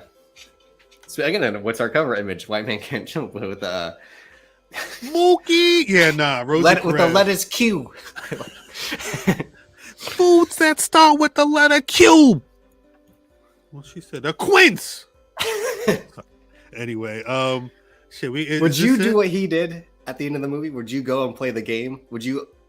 No. Would you leave you would stay with your girl? You wouldn't help out my your mans. Thing is, because that is like the ultimate, and I don't want to say hoes in that context, but that is like, bros before hoes mindset he has. Because it's an obligation he feels. He had Rosie Perez, and she was like, she's a rider for him. All she want to do is Billy, get on the game show. Fucking what are Billy. you doing, Billy? All Stookies, the Stookies. All she want to do is get on the like her only aspiration. He got her on the game show. He got her on the game show, but he had to get her on the fucking game show. By sinking a fucking half-court hook shot. He had to fucking on the parking lot. Come on. What would have happened if he didn't get the damn shot? And that's the thing. It's like at that point where it was her or the game. That's why, like, I get the movie, like, all movies can't have happy endings, but I was really thinking he was going to go especially after Ron her. Shelton movies. And he went for the game, and it was to play some old-ass men and still hoop it with fucking Wesley Snipes or whatever. Like, that shit is cool, but if it was me. But see, again, that's the genius of Ron Shelton, who's not a forgotten auteur. Right. But Bull Durham, again, it's a sad story of Crash Davis doesn't make the majors, but he gets his home run in Bull Durham. Right. Someone like Nuke gets to make the majors because he does have the talent without having the mindset. He has to be taught how to be great versus someone like Crash Davis, who is great to an extent. Word. And then Tin Cup, which is a guy who's a great golfer, but is in his own head, which is the game of golf itself. But like, he can win the tournament by just laying up and playing it safe. But he has to show like, I'll risk it. Like I'm ballsy enough to take the shot. And when he hits it in the water 4 times and then finally lays it up, it's like he shoots the 13 on the final hole, and everyone's like, it's the most amazing thing I've ever seen. They don't care who won because he was willing to stand by his principle because he respected the game of like, I'm not going to play it safe. I'm going to play to win. And that's Ron Shelton by being a former minor league baseball player of like knowing that like it's about playing the game to that extent. Like, and it actually does work because like him, like in Sydney, like they want to beat King and Duck. Like, yeah, but fuck, play the game of life at some point, bro. Like, you got Rosie Perez. Like, yeah, is that what you're saying? Rosie Like, Perez. play that That's what game. I'm saying. That looks like like a fun game. Like, play that. Like, you played it. It clearly was a great game, y'all. You know, y'all ducking the Stookies and whatnot. It's just like at a certain point, and because the flip side is, you can be dope as hell, but you may not be cut out for the game. Like, there's something because there was something about his character. He's Billy Ho. Well, he's a degenerate gambler. Yeah, he needs help. He's a fuck up. Yeah, he lost the only woman that actually gave a shit. He ain't got nothing. He got a black dude who scammed him a bunch of times, and they're gonna go play basketball. But then he respects him. Like, that's the thing. Like, yeah, I know. Because he got hustled first. Like, I dicked you out of all this money, but we cool now because we played the old black man and we won the tournament. No, he hustled him first, and he hustles him back. And then they realize like they're better as a team. But then he got hustled again. Wait, Woody Harrelson hustles Wesley Snipes at the beach. Then Wesley Snipes hustles him with the other game. They come up with the idea to team up, and then once he gets hustled, once he realizes he was hustled, she tells his wife that they're better off working together fully, and they don't get hustled again. Like, they just go their separate ways after. He's like, I can't do this anymore. Remember until what happens? Wait. This is all from memory. I haven't seen this movie. Well, because that's why I was going to ask you a question. This is how we get to the title of the film. They team up for the tournament. There we go. Yeah. Wesley Snipes knew that this motherfucker wasn't going to make that dunk.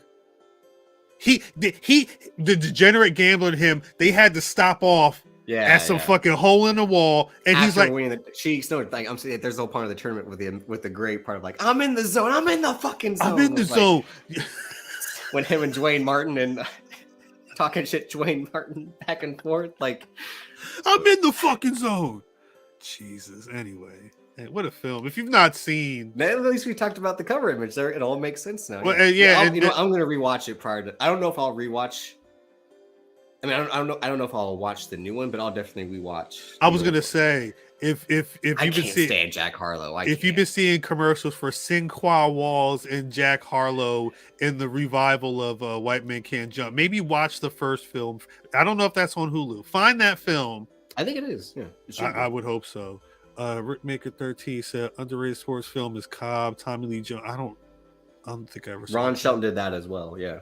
I don't think I ever saw Cobb. What year did that come out? That's where Tommy Lee Jones plays Ty Cobb again, who was famous for being a racist, a bigot, but like also. That was 94. Yeah. This looks interesting. Critical response. Got a 65 on Rotten Tomatoes. Entertainment Week. Oh, Jesus Christ. The funniest thing about Ron Shelton has a screenplay credit for Bad Boys 2. Nice. Like, story by a movie in which they came up for the song "Shake Your Tail Feather." Like, hey. That's why I love Hollywood. A screenplay writer credit and a co-story credit. Yeah. So yeah, the main chunk of that shit know must what have they been asked there. him to come on set for. It's probably reversed. He probably sent them. He took a pass. Yeah. Or if he's a co-writer, they sent him something and like, can you? He pitched. He fucking made it into something that could be an actual movie, which makes sense. This was kind of late in his career. But no, it's like Ron Shelton never made anything like Bad Boys. It's the funny thing. It's like, that's the thing. It's kind of like they probably just wanted his frame dialogue. it into a movie. Make this a complete I think he movie. probably did some. I wonder if he did like some punch up or something like that. Facts. Because there were probably some stuff, especially with like them being too old for this. Seems like a Ron Shelton thing he would know, but it's like the first Bad Boys has the best story, in which David Milch talks about how he wrote the original version of a script for Dana Carvey and Dan Aykroyd, he said, and that he sent it to Don Simpson, who was the producer, and Don Simpson said, "What the fuck is this shit you just sent me?" And he said, "Who'd you write this for? The fucking Munsters?" Like, And David Milcher's like, fuck you, you piece of fucking shit. Like, Jesus. it's like, send me my fucking money. I wrote the script. Like, he tells us on Dinner for Five. It's a great story because he's like, he only agreed to write the movie. He's like, I don't like writing movies, but I did it because I needed the money. But he's like, I'm writing this movie at this like horse race because he's like big into horse racing, and my horse isn't doing too fucking good. And I'm writing this movie, and then all of a sudden my horse fucking.